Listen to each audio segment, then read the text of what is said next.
Your business, it's when. Visit ReliefTelemed.com/stop the spread for more information. ReliefTelemed.com, stop the spread.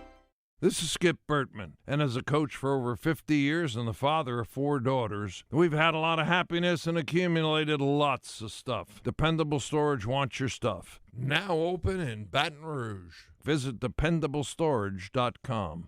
Many people are injured and can't afford to get the treatment they need because insurance companies won't pay until the case is closed. I'm attorney Spencer Callahan. I'd like to help. Spencer Callahan is the one to see. Call 387-2323. Offices in Baton Rouge. 104.5 WNXX Jackson, 104.9 KNXX Donaldsonville, and WDGL HD2 Baton Rouge. This hour is brought to you by Spencer Callahan Injury Lawyers.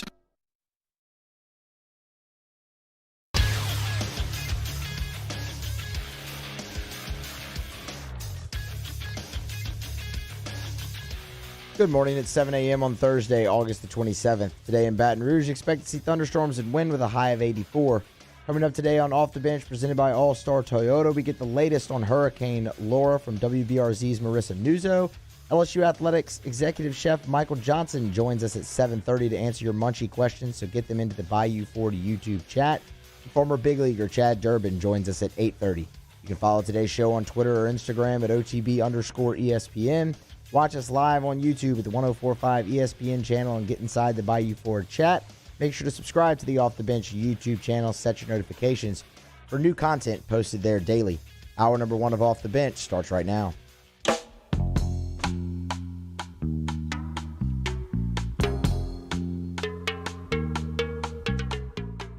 All-Star Toyota presents Off the Bench with Jordy Collada and T-Bob Hebert. ESPN Baton Rouge, New Orleans, Alexandria.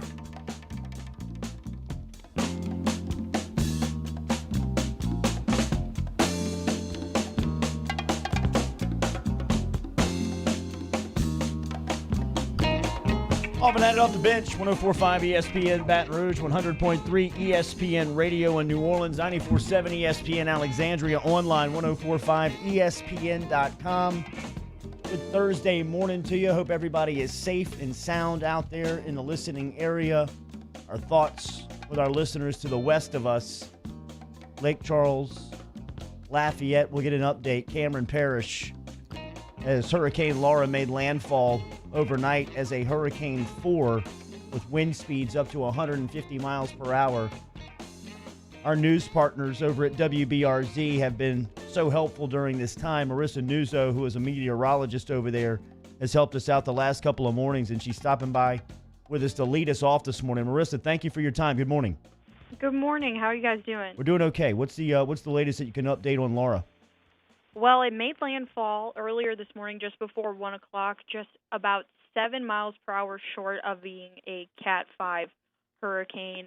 Did make landfall in Cameron Parish there, and it's continuing to move north.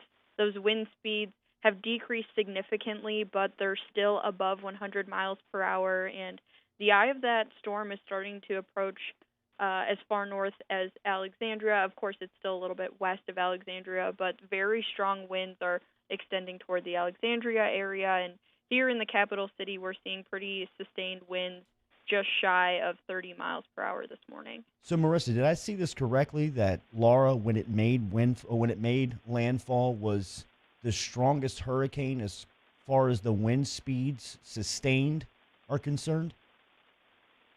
Yes, I believe that this is the strongest hurricane the Louisiana coast has ever dealt with in terms of those wind speeds, yes. Wow.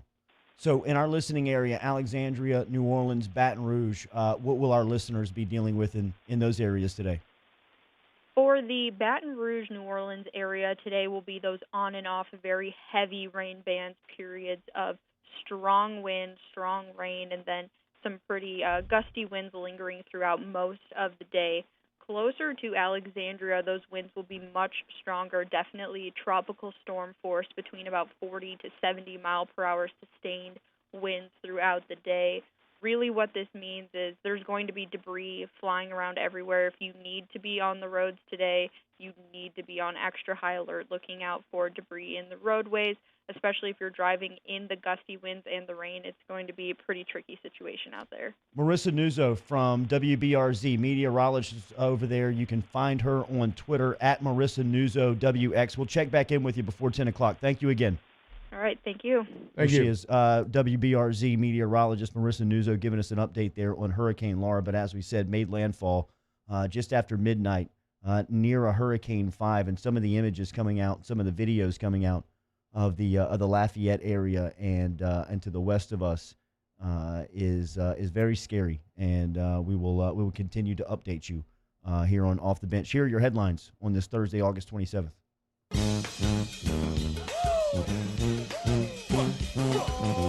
Headlines on Off the Bench. All right, lots of news happening on Wednesday. We'll start with the basketball stuff. And right after we get off the air, Will Wade was here yesterday morning. You can find that interview online on the YouTube station for Off the Bench right there. If you search OTB on YouTube.com. ESPN senior writer Mark Schlabach is reporting that LSU basketball coach Will Wade allegedly either arranged for or offered impermissible payments to at least 11 potential recruits.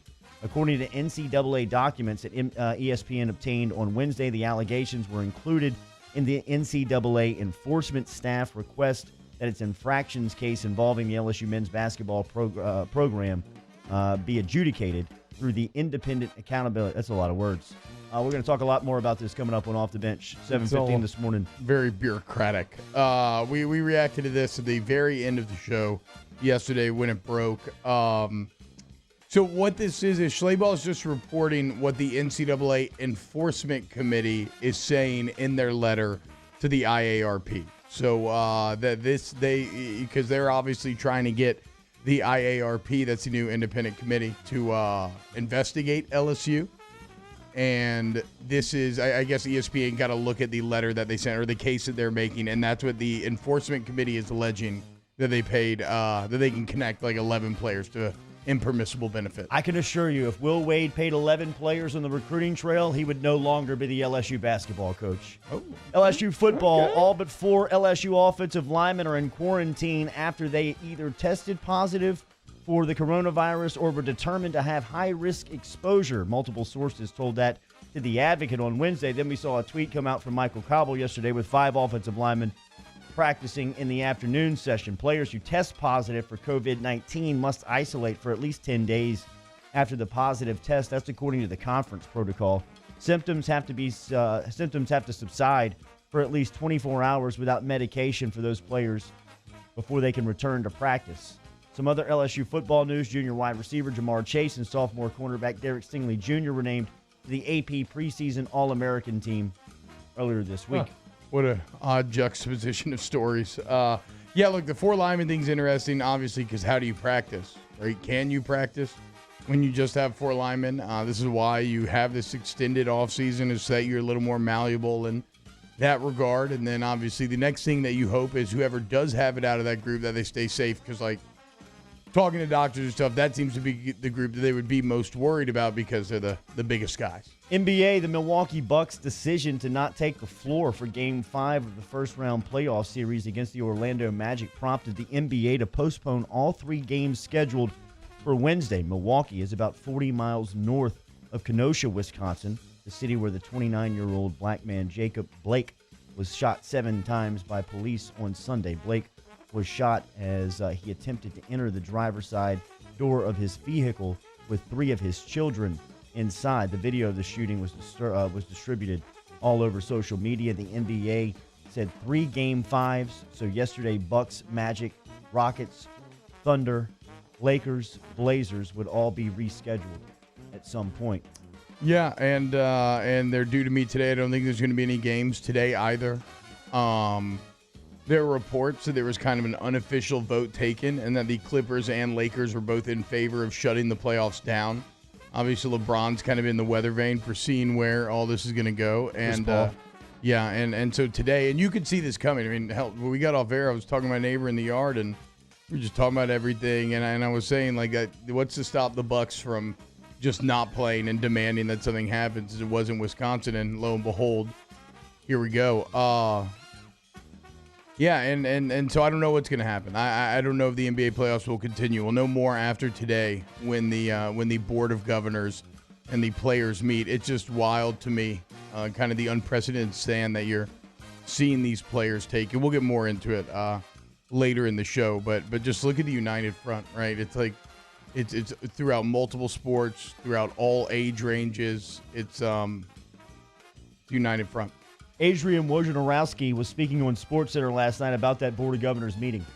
There is an owners meeting, a Board of Governors meeting set for 11 a.m. tomorrow morning, a special meeting that Adam Silver and the league office put together to get the owners talking and trying to figure out a way, can we still salvage this season and move forward?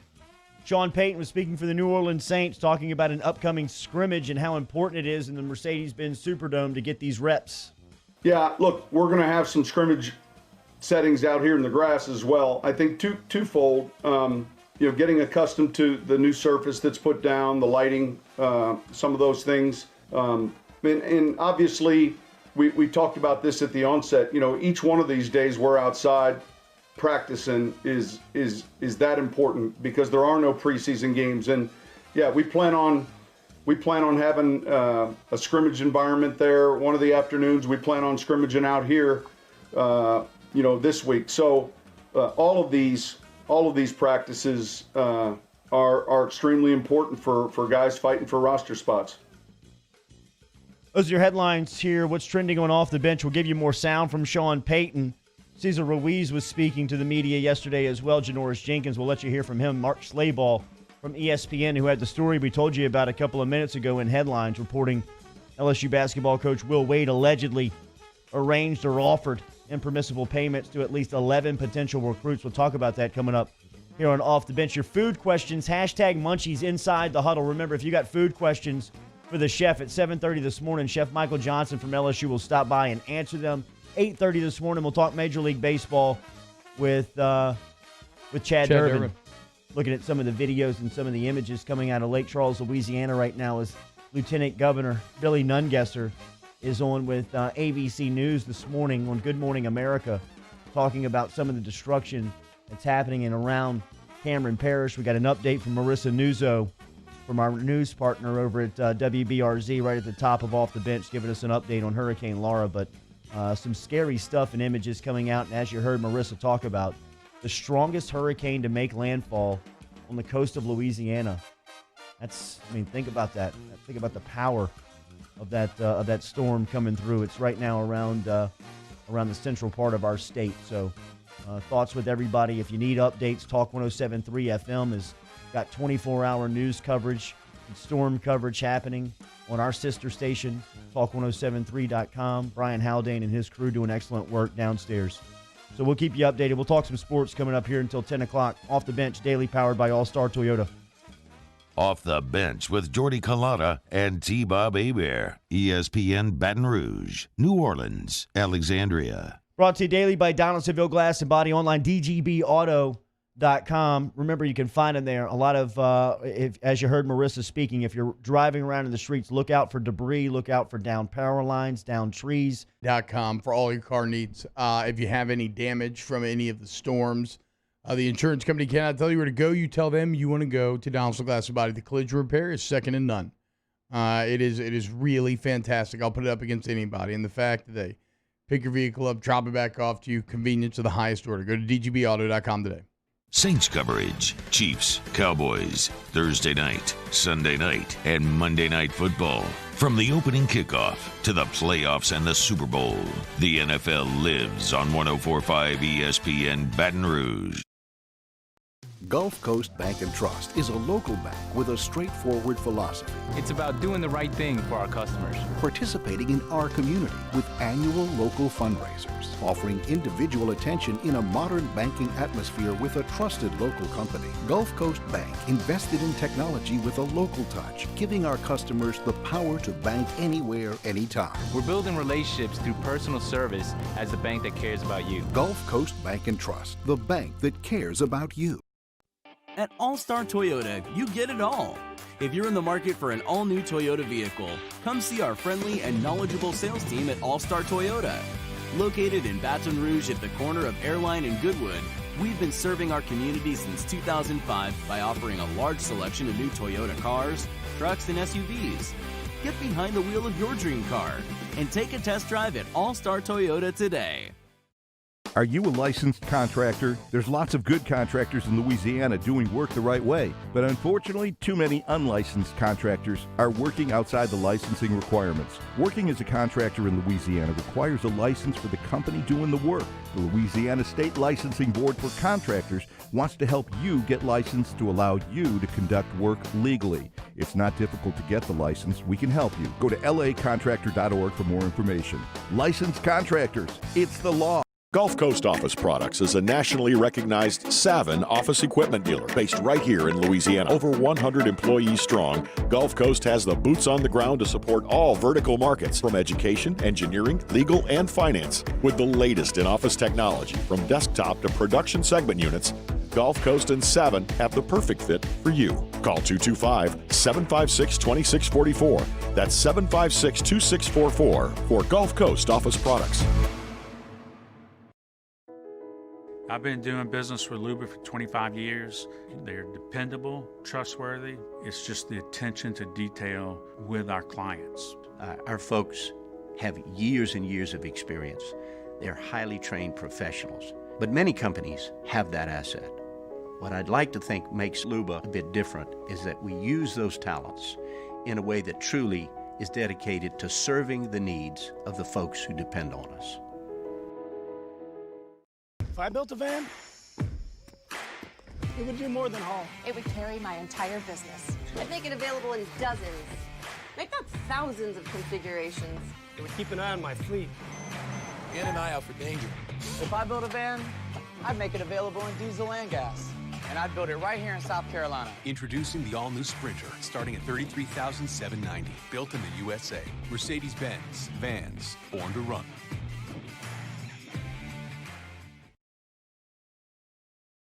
Yo, join us for a Thursday edition of Hanging with Hester and Hanny, presented by Richard Honda from noon to 3. We'll welcome back Hump Palmer in studio for an hour and much more on 104.5 ESPN Baton Rouge.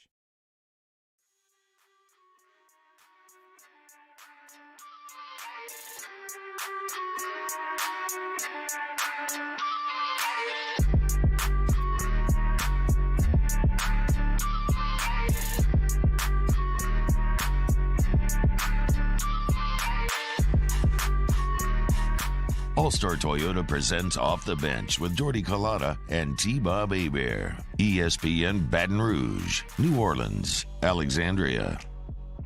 All right, stick around. We'll talk to Chad Durbin coming up in the 8 o'clock hour today.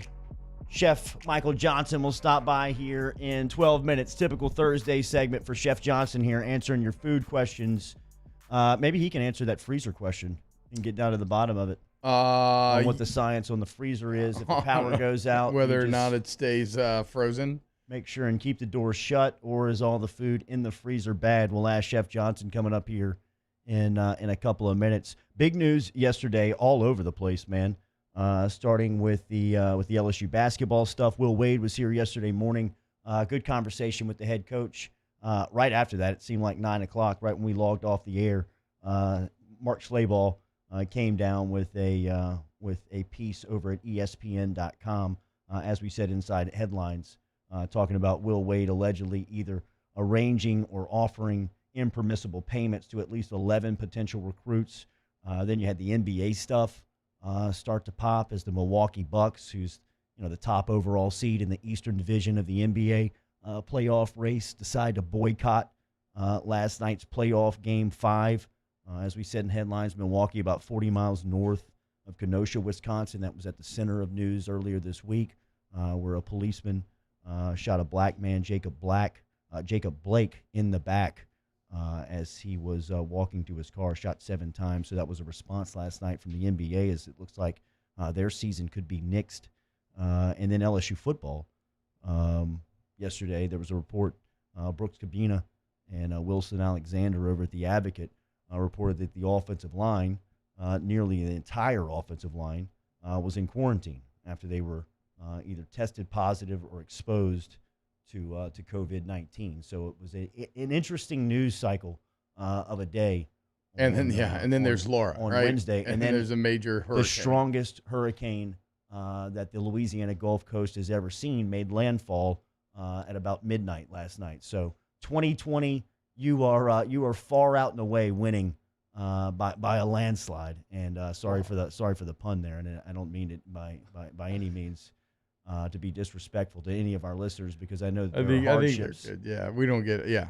I think you're fine. That people are experiencing right now in our listening area. And as Marissa updated our weather at the top of the hour, I mean, there are scary scenarios for still much of the rest of our state today with the wind and the rain, including right here in Baton Rouge. There should be heavy rain, but still parts of our state dealing with wind and all types of dangers out there. Yeah, all my family. That's why I think I'm a little off today combined with everything else. But my family's still hunkered down up there in Sabine Parish on Toledo Bend Lake. And, like, sure, they'll be fine, everything. But, like, right now, that storm is starting to reach them. And it's reaching basically, I think, at like a Cat 1, Cat 2 type of borderline power. So, it's an odd day. But we're going to push through it. So, where do you want to start? I mean, I guess I'll put my thoughts on the basketball stuff. Okay, because a lot of people were coming at us on Twitter. Sure. Saying old Dickie V circled the wagons on us. Well, and look, we led yesterday's show saying that for the supporters of Vital, it was a good day.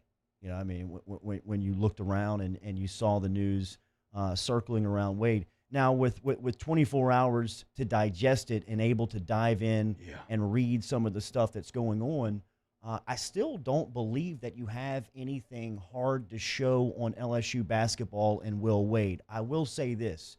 Now that LSU football is involved in the conversation, whether it's an isolated entity or not, I do believe that the basketball program can become a sacrificial lamb in this whole scenario. And at what point does Scott Woodward, the LSU administration, say, even without the facts and without the hard case, do you say, you know what, enough's enough? I don't know that. I have no insight to that. I would say you've gotten to this point. If I was in the room, my recommendation, and I think everybody knows where my loyalty and my feelings lie. I mean, Will's a friend of mine first, but I support him, and I believe he's the best basketball coach for LSU. What he's done in a short time for not only this fan base, this city, but the feeling around that program is something that that has not been seen in a long, long time. I'm talking about since I was a kid, it feels like. So I think it's very exciting times for LSU basketball, but there's a black cloud that continues to hang over the program's head with this continued investigation and dialogue back and forth with the NCAA and the athletic administration. So at what point does Scott Woodward and Stephanie and Verge and those people over there make a decision to say, you know what, enough's enough? I hope they don't, because I think that they will not find another coach as good as Wade or cares as much about the program as Wade does. So I hope that they continue to support their coach until anything factual comes out that shows that he put the program in harm's way and was not looking out for the best interest. Yeah, it feels like you're committed at this point, right? If you already went through everything that you went through with the suspension and everything, then yeah, I'm kind of with you. Also, I don't know if making a move in the short term behooves you, because as you said, there is no, like the 11 players thing. That's what the NCAA Enforcement Committee is saying in order to get the IARP to investigate. But, we don't still have any proof of any like hard evidence that they can draw or have brought to the table. So, I feel like you're already committed. You got to continue to just ride this thing out. Also, who knows how long this process takes, right? The next step is whether or not the IARP accepts the case, and do they allow LSU to separate football and basketball? But that could take months. Right, so I mean, you at least just roll through this basketball season where it looks like you've got a really good setup, and then make a decision later when you're forced to by the facts of the case rather than bad headlines. I believe that the football and basketball cases will be split when it goes in front of the NCAA, because I believe in just the people that I've talked to that the football stuff seems to be pretty cleared up. You know, I mean, the Beckham stuff, they handled pretty quick. They got the cash back. They went and they self-reported it. And, you know, that thing's kind of moving along. They took Ed Ogeron off the recruiting trail for 30 days after the impermissible contact with Jordan Birch. So they've self-reported and you pretty much, you know, self-punished themselves in that point. The John Paul Funes and the Our Lady of the Lake, the Vidal Alexander situation was in discussion and was being talked about not long before, but before this Wade case became as highlighted as it's become present day. And what Schleybaugh is reporting yesterday morning about the 11 players, and this is coming from ESPN senior writer Mark Schleybaugh, as we told you in headlines, reported that LSU basketball coach Will Wade allegedly arranged for offered impermissible payments to at least 11 potential recruits, according to NCAA documents that Schleybaugh obtained on Wednesday. The allegations were included in the enforcement staff request. An athletics department spokesman said that the university would not comment on Wade's status because it's a pending NCAA matter. To that, I would tell you that this is accessible now through the Freedom of Information Act that Brooks Cabina read, that he requested and was able to get the information on in a letter from Stephen Thompson to the NCAA, dated on August 18th. So just over a week ago, he makes reference to those allegations that Schleybaugh was writing about yesterday. And if they're real, allegations where there's hard evidence, well, then the NCAA has to show that to Will Wade's counsel and LSU. And as Thompson writes on August 18th, in the referral request, the NCAA now suggests that it has received information reflecting potential violations by Coach Wade and has requested an additional investigation. No such information has been shared with Coach Wade, his counsel. Moreover, if any such evidence existed and was credible, it assuredly would have been shared with the institution, allegations levied, and actions taken. None of that has occurred. People, this is a witch hunt from start to finish. If you watch the scheme, the same thing that happened with the federal government is happening to the NCAA. They have kicked the can on this investigation for a year and a half. They're looking around the room, and they're saying to each other, we don't have anything hard to put on LSU basketball or Will Wade. What are we going to do? We've got to win the PR battle. We've got to give the media some type of juicy story that they can put out there, that they can paint Wade as more of a cheater than we've already tried to do, because there's no hard evidence. They crawled up Javonte Smart's mom's every crack and crevice she had to try to find out anything of cheating that they levied on the Smarts. Where did they pay them? They showed up at her job. They showed up at her home. They showed up at his uncle's house. They showed up at his school. They showed up everywhere where Javonte Smart could have any impact or anyone around Smart could have cheated. They found nothing on Javonte Smart. They found nothing on Emmett Williams. They found nothing on Darius Days, who Leonard Hamilton at Florida State turned in LSU on because he couldn't believe that a 35-year-old coach came into his backyard and took him away from Florida State. He doesn't mind losing Darius Days to Kentucky. He doesn't mind losing Darius Days to North Carolina. But if Will Wade at 35 crawls into Tallahassee's backyard and gets Days to Baton Rouge, that doesn't make sense. I'm turning his ass in. They interview Days. They interview everybody around Days. They got nothing. They got zero. So they want to throw these 11 players at the wall. If Will Wade paid 11 players on the recruiting trail just freely and liberally like that, and they were off at other schools playing now, he'd have been fired 6 months ago. He'd have been fired a year ago. You don't think that stuff would have come out? And they're just going to throw 11 players at the wall without any names. Where, when, how? When did that happen? Who are they? Where are they at school now? You got hard evidence like that and you're not going to come with any names? Just another allegation? Come on, man. You're nearly 2 years into this investigation and you're still trying to stick stuff onto the wall? It's a witch hunt. I know I'm biased. You know whose side I'm on. But look around. They got nothing. They got no hard evidence. All it is allegation after allegation. The notice of allegations will be there. The notice of allegations will be there. When? On who? For what? Where? None of it. They got none of that. Well, it was alleged. It was alleged you paid 11 players. It was alleged that he did this. It was alleged that they talked there. You got all the phone records. All that stuff you can read in the Freedom of Information Act. It says it right here. The 13 months that they're claiming that Will Wade delayed, Wade never received a request for his information until April of 2019 when they keep telling and putting out in the public it was December of 2018. It's right here written down with the emails to back it up. Wade sent his information to the data retrieval place that the NCAA recommended. That data retrieval place screwed it up.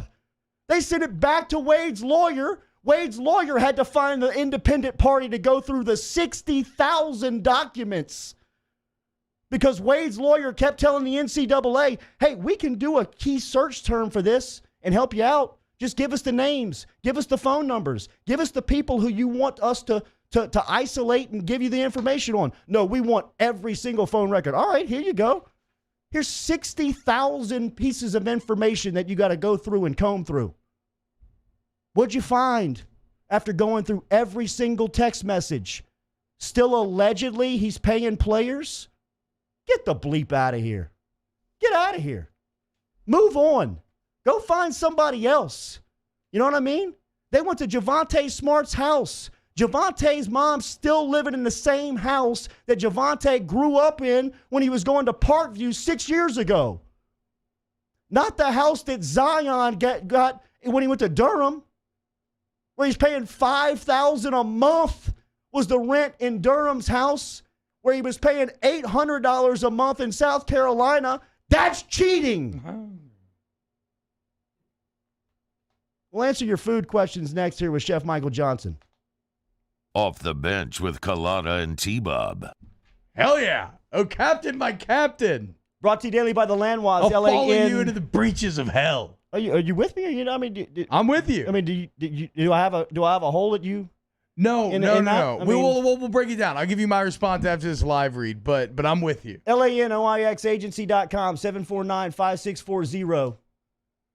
Auto insurance, home insurance, business insurance, flood insurance. You're probably thinking about that this morning. If you need it or you have it, Landwas should be your provider. LANOIXagency.com, 749-5640. Ride or die. Okay? Over there at Landwas, they're ride or die with you. You work with them and get your insurance through them. Going to bundle your home and your auto.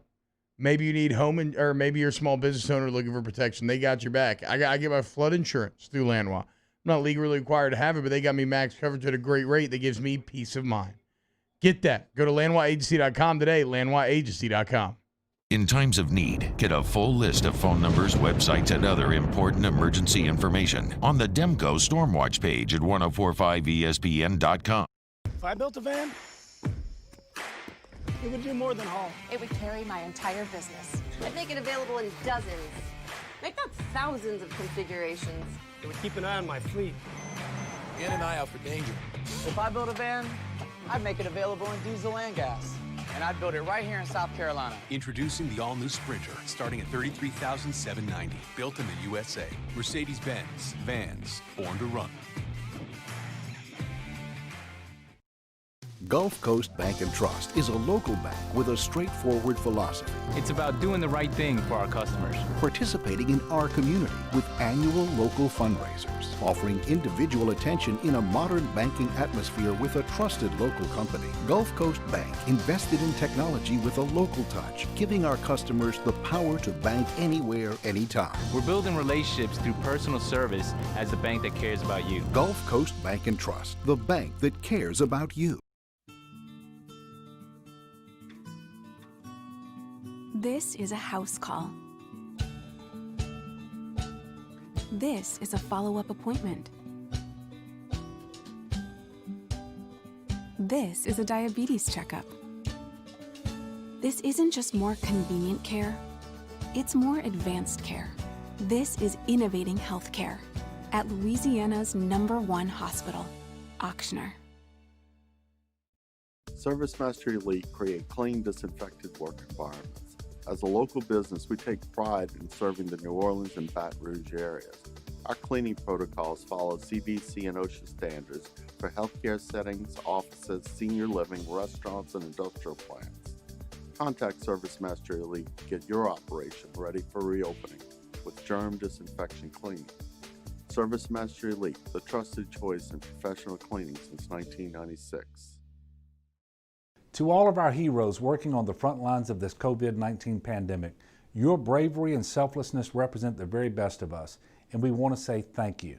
I'm asking everyone around the state to join me in celebrating the heroism of our healthcare professionals on the 19th of every month at 1900 hours, that's 7 p.m. Write a note of appreciation, make plans to donate to charitable organizations, or say a prayer. To learn more, visit 19thanks.org. Thank you, and God bless. Crime has serious consequences, but anyone can make a mistake. If you find yourself in trouble with the law, know that you have rights, and it's okay to demand them. The law offices of O.C. Brown are here to protect you and your rights. Felony or misdemeanor, DUI or drug charge. No matter what crime you're accused of, you still have rights. Let the law offices of O.C. Brown uphold them. Call 225-343-1111. Your law firm for a Hey, it's Matt Moscona inviting you to join us for Thursday's AFR, presented by the Aesthetic Medicine and Anti-Aging Clinics of Louisiana. Tigers and Saints on the practice field. We'll talk about all of it with Mike Detillier. Join us Thursday, 3 to 6, 104.5 ESPN, Baton Rouge. Ba-da-ba-da, cheesecake, munching on a cheesecake, munching on a cheesecake. Cheesecake. A cheesecake, gobble, gobble, cheesecake, gobble, gobble, cheesecake. Cheesecake. A cheesecake, gobble, gobble, cheesecake, gobble, gobble, cheesecake. Cheesecake.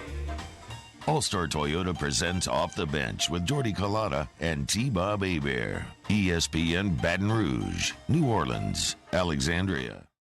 Every week, one of our favorite subjects and segments here on Off the Bench is talking food with the man, Chef Michael Johnson, executive chef over at LSU. He checks in with us every Thursday morning here on ESPN Baton Rouge, New Orleans, and Alexandria. One for the staff real quick, Chef, before we dive into listener questions. T-Bob had one.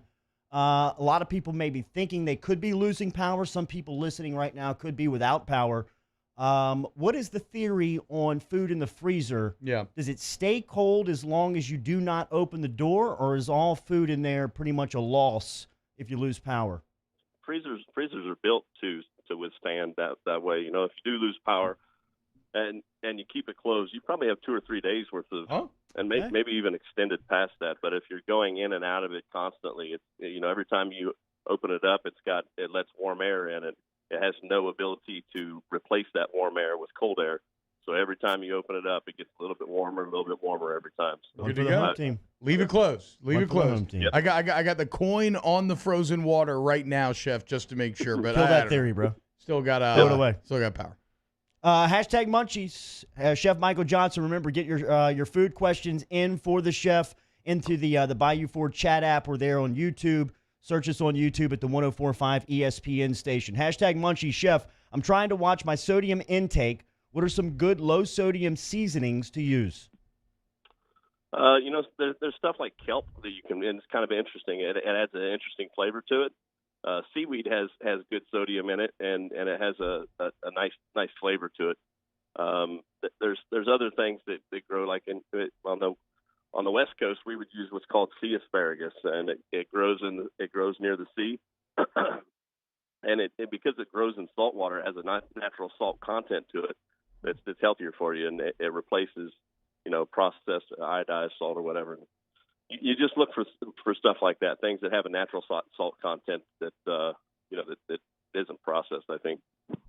Okay, Chef Michael Johnson. Chef, I got a trio of burger questions for you here if you're ready. All right. Hashtag Munchies. Do you combine sirloin An 80-20, I guess, sirloin and ground beef. You're saying an 80-20 mix to create the perfect burger. Yeah, I do like sirloin. I've used brisket before because I kind of like the texture of brisket as well. But I typically go to sirloin. It has a good mouthfeel. It grinds up well. It gets the job done really well. Hashtag Munchies. Do you Worcestershire your hamburgers? No, I don't. You know, I'm just kind of a purist when it comes to meats and proteins. I know lots of people that do, and I don't judge them for it, but I love to taste just the meat as it is with a little salt and pepper on it.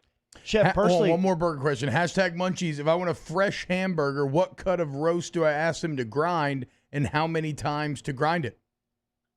I think that how many times to grind is a personal preference. Me, I kind of like a chunky grind and just ground once. But if you like that smooth kind of textured burger, you need to grind it twice.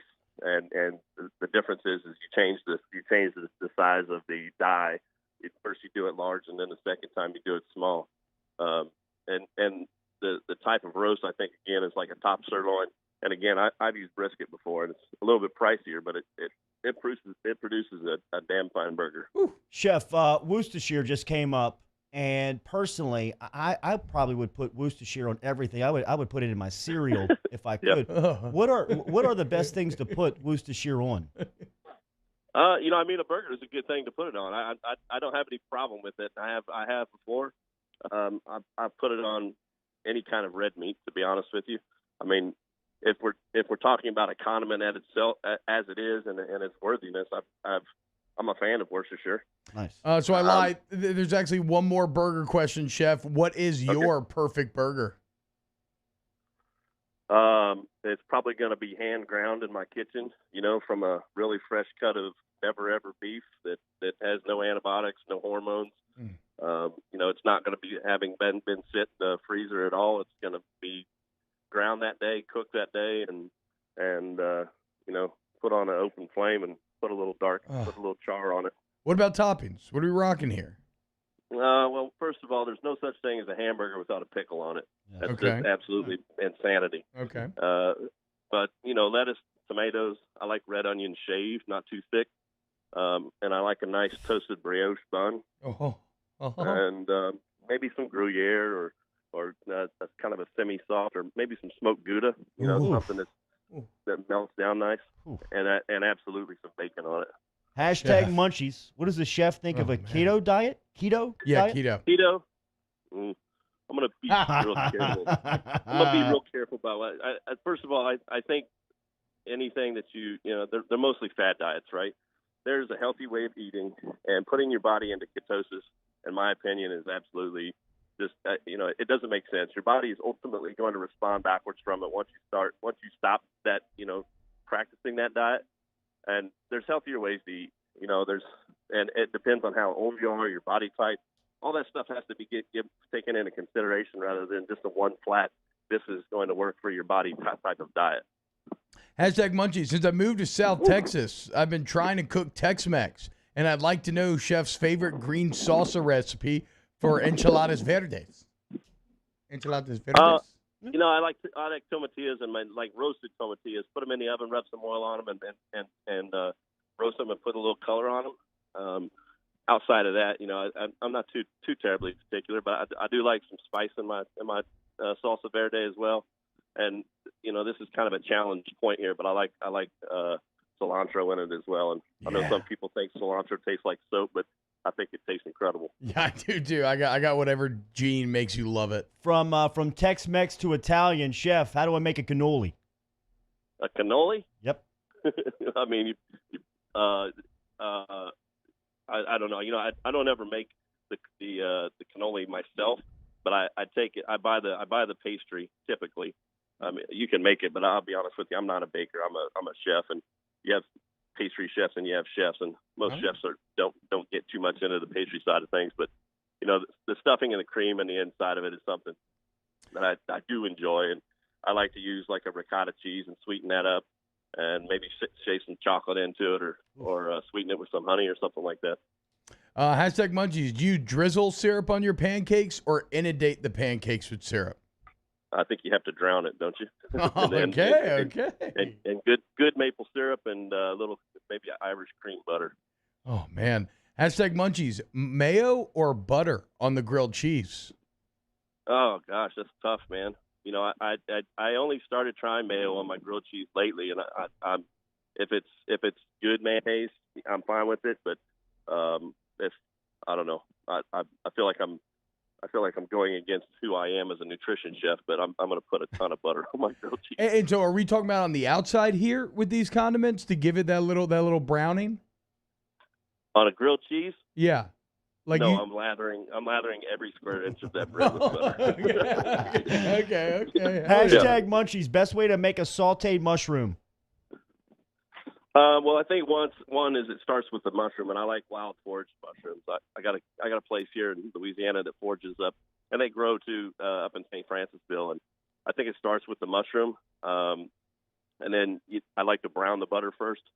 Brown your butter, put a little shallot and garlic in there, and then put your mushrooms in, saute them, and I like to finish it with a little brandy or cognac, just a touch, and let it flambe so that you know when the flames hit, it intensifies the heat inside the pan, and it adds a little bit of caramelized flavor to it, and it alters the flavor. I think it's wonderful. Well, chef to chef here, Chef Cullen asked, on a day of destruction, what's the biggest catastrophe you've seen in the kitchen? Well, I've seen quite a few. I was in when I was with the Seahawks. We had a it was Amazon, and I had only been with the company for 2 weeks, and I was not part of the planning process. And this is a $3 million event in one day over 5 hours, and it was poorly planned and it was poorly executed, and I had to sit at a table full of very important people the next day and listen to everything that went wrong, and basically was told, listen, if this ever happens again, you know, you'll be looking for a job. And so, yeah. Was Bezos there? I'm sorry? Was Jeff Bezos there? No, I don't know if he was or not. He did come to a couple of them. So we did that event every 6 months, and the first time I did it, it was for 15,000 people. The second time, it was for 25,000 people, and the last time that I did it, it was scheduled for 35,000 people, and 45,000 people showed up. Wait. And yes, it was a catered event. And listen, it took us an entire week to prep. It was 500,000 pieces of food, and we used the entire stadium to cater out of all the concession stands. And it was, you walk up to the concession stand, you get a little amuse-bouche plate with something on it, you know, and it wasn't like hot dogs and hamburgers. I mean, this was like taco bowls and pork belly and stuff like that. Just little small bite plates, and it was quite a scene to watch unfold. It was intense. What is the bill? What is the bill on 500,000 pieces of food?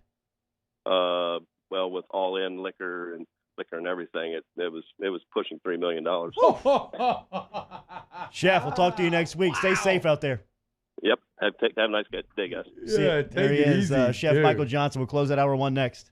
Off the Bench with Kalana and T-Bob. Brought to you daily here by All-Star Toyota. Everyday All-Star Toyota driving off the bench. Stop in and see them today if you are in the market for a truck. If this weather has you thinking that you want to get into a truck, into a Tundra or a Tacoma, stop in and see the good people over at All-Star Toyota today. They can get you into a brand new model. They can get you into a pre-owned or certified model. They can sell you a truck. They can lease you a truck this morning. Online, All-Star Toyota of BatonRouge.com. $3 million ain't nothing but a bill to Jeff. He don't care, right? It's like your fast food. Paul Allen?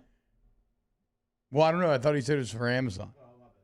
Either way, man, unbelievable. Go to All-Star Toyota, BatonRouge.com. All-Star Toyota of Baton Rouge. You want 0% APR financing for 60 months on a brand new Corolla, 0% APR financing for 72 months on a brand new Camry, $4,500 customer cash on a brand new 2020 Tundra. All that and more right now at All-Star Toyota. Go to All-Star Toyota, BatonRouge.com. Off the Bench, hanging with Esther and Hanny, after further review and more, are all live daily on the 104.5 ESPN Baton Rouge YouTube channel. Subscribe now to interact with us inside the live chat driven by Bayou Ford. At All-Star Toyota, you get it all. If you're in the market for an all-new Toyota vehicle, come see our friendly and knowledgeable sales team at All Star Toyota. Located in Baton Rouge at the corner of Airline and Goodwood, we've been serving our community since 2005 by offering a large selection of new Toyota cars, trucks, and SUVs. Get behind the wheel of your dream car and take a test drive at All Star Toyota today.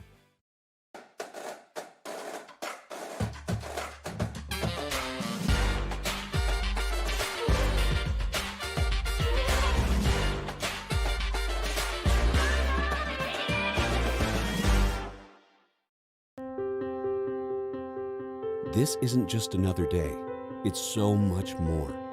Kelly's life was put on hold when her auctioneer primary care doctor discovered a rare blood disorder. Her doctor connected her to an auctioneer care team of cancer, heart, and kidney specialists. With multiple primary care locations around Baton Rouge, same-day appointments, and online scheduling, we're relentless about keeping you healthy. Auctioneer Baton Rouge, innovating healthcare for Kelly. Gulf Coast Bank and Trust is a local bank with a straightforward philosophy. It's about doing the right thing for our customers. Participating in our community with annual local fundraisers, offering individual attention in a modern banking atmosphere with a trusted local company. Gulf Coast Bank invested in technology with a local touch, giving our customers the power to bank anywhere, anytime. We're building relationships through personal service as the bank that cares about you. Gulf Coast Bank and Trust, the bank that cares about you. I've been doing business with Luba for 25 years. They're dependable, trustworthy. It's just the attention to detail with our clients. Our folks have years and years of experience. They're highly trained professionals. But many companies have that asset. What I'd like to think makes Luba a bit different is that we use those talents in a way that truly is dedicated to serving the needs of the folks who depend on us. Are you a licensed contractor? There's lots of good contractors in Louisiana doing work the right way, but unfortunately, too many unlicensed contractors are working outside the licensing requirements. Working as a contractor in Louisiana requires a license for the company doing the work. The Louisiana State Licensing Board for Contractors wants to help you get licensed to allow you to conduct work legally. It's not difficult to get the license. We can help you. Go to lacontractor.org for more information. Licensed contractors, it's the law. Gulf Coast Office Products is a nationally recognized Savin office equipment dealer based right here in Louisiana. Over 100 employees strong, Gulf Coast has the boots on the ground to support all vertical markets from education, engineering, legal, and finance with the latest in office technology from desktop to production. Tune into a Thursday edition of Game Time with Jimmy Ott. We're live from Jolie Pearl Oyster Bar, weather permitting. We'll be there from 6 to 8 p.m., so come eat some delicious char-grilled oysters or tune in here at 104.5 ESPN Baton Rouge.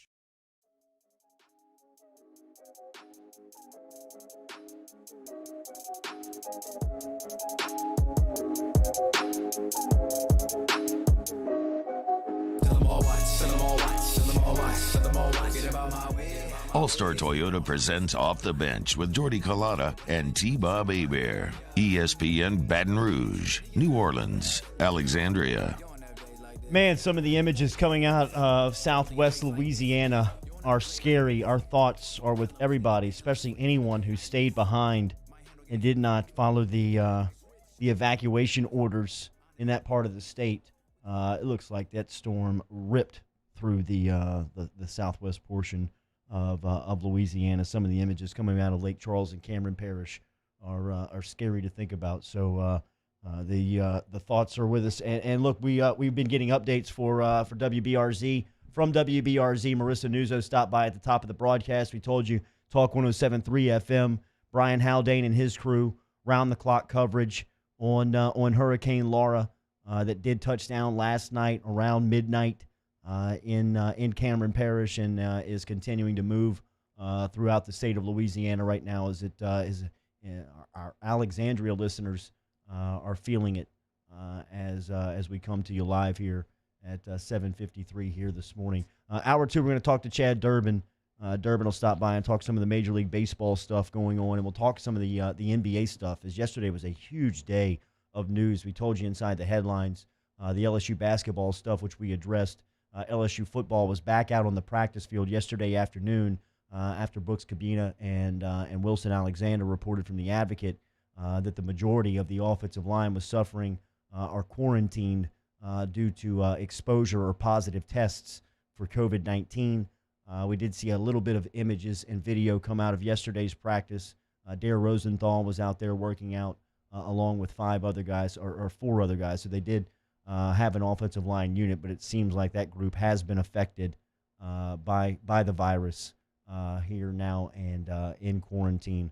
And the NBA stuff, NBA playoff games postponed after a boycott by the players. The Milwaukee Bucks, who are the top overall seed in the Eastern Division in the NBA playoffs, was going into a Game 5, a closeout game, versus the Orlando Magic, and decided that they were going to walk out. They weren't going to play. In fact, I don't even know if they showed up to the arena yesterday. I don't think Milwaukee even showed up. Orlando was there working out, and the word came down that Milwaukee wasn't even. They weren't even in the locker room. They weren't even going to make it to the arena yesterday afternoon, and that spurred decisions to postpone and suspend all 3 of last night Game 5s. So there was no action last night. I do not anticipate that there will be any games today. There was a Board of Governors emergency meeting last night, and they were meeting again this morning. Woj has some updates. We'll get to this at the top of the 8 o'clock hour and talk about just how big of a piece of news this is for the NBA as the players unite and boycott last night's playoffs. All coming up, more on Off the Bench, powered every day by All-Star Toyota. Come back with us, hour 2.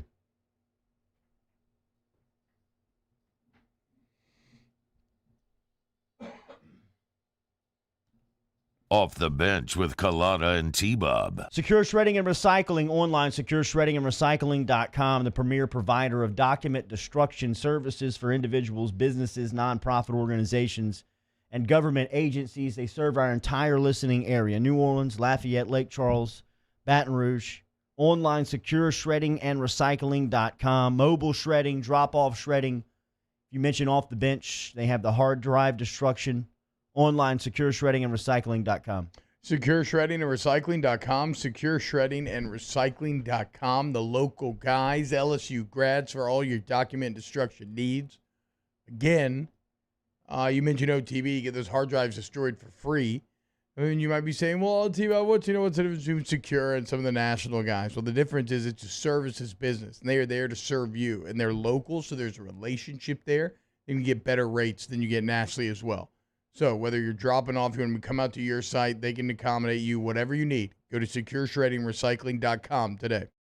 Are you a licensed contractor? There's lots of good contractors in Louisiana doing work the right way, but unfortunately, too many unlicensed contractors are working outside the licensing requirements. Working as a contractor in Louisiana requires a license for the company doing the work. The Louisiana State Licensing Board for Contractors wants to help you get licensed to allow you to conduct work legally. It's not difficult to get the license. We can help you. Go to lacontractor.org for more information. Licensed contractors, it's the law. At All-Star Toyota, you get it all. If you're in the market for an all-new Toyota vehicle, come see our friendly and knowledgeable sales team at All-Star Toyota.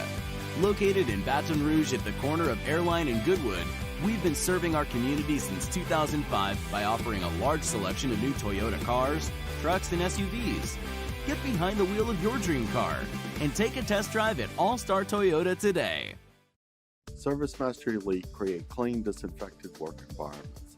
As a local business, we take pride in serving the New Orleans and Baton Rouge areas. Our cleaning protocols follow CDC and OSHA standards for healthcare settings, offices, senior living, restaurants, and industrial plants. Contact Service Mastery Elite to get your operation ready for reopening with germ disinfection cleaning. Service Mastery Elite, the trusted choice in professional cleaning since 1996. Gulf Coast Bank and Trust is a local bank with a straightforward philosophy. It's about doing the right thing for our customers. Participating in our community with annual local fundraisers. Offering individual attention in a modern banking atmosphere with a trusted local company. Gulf Coast Bank invested in technology with a local touch, giving our customers the power to bank anywhere, anytime. We're building relationships through personal service as the bank that cares about you. Gulf Coast Bank and Trust, the bank that cares about you. This is a house call. This is a follow-up appointment. This is a diabetes checkup. This isn't just more convenient care, it's more advanced care. This is innovating healthcare at Louisiana's #1 hospital, Ochsner. If I built a van, it would do more than haul. It would carry my entire business. I'd make it available in dozens, if not thousands of configurations. It would keep an eye on my fleet. Get an eye out for danger. If I built a van, I'd make it available in diesel and gas. And I'd build it right here in South Carolina. Introducing the all-new Sprinter, starting at $33,790. Built in the USA. Mercedes-Benz. Vans. Born to run.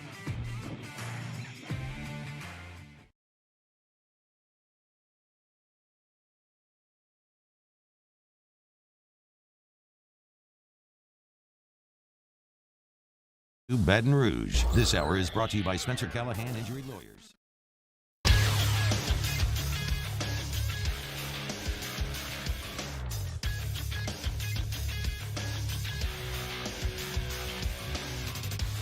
Good morning. It's 8 a.m. on Thursday, August 27th. Today in Baton Rouge, expect to see thunderstorms and wind with a high of 84. In case you miss hour one of the show, you can catch that up at the on-demand section at 1045ESPN.com, brought to you by Carriages. Still to come, former big leaguer Chad Durbin joins the show at 8:30. Jeff Duncan from The Athletic stops by at 9. You can follow today's show on Twitter or Instagram at OTB_ESPN. Watch us live on YouTube at the 1045 ESPN channel and get inside the Bayou 4 chat. Make sure to subscribe to the Off the Bench YouTube channel and set your notifications for new content posted daily. Hour number 2 of OTB starts right now.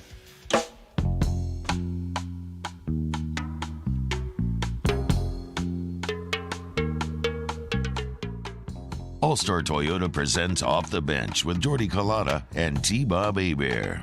ESPN Baton Rouge, New Orleans, Alexandria.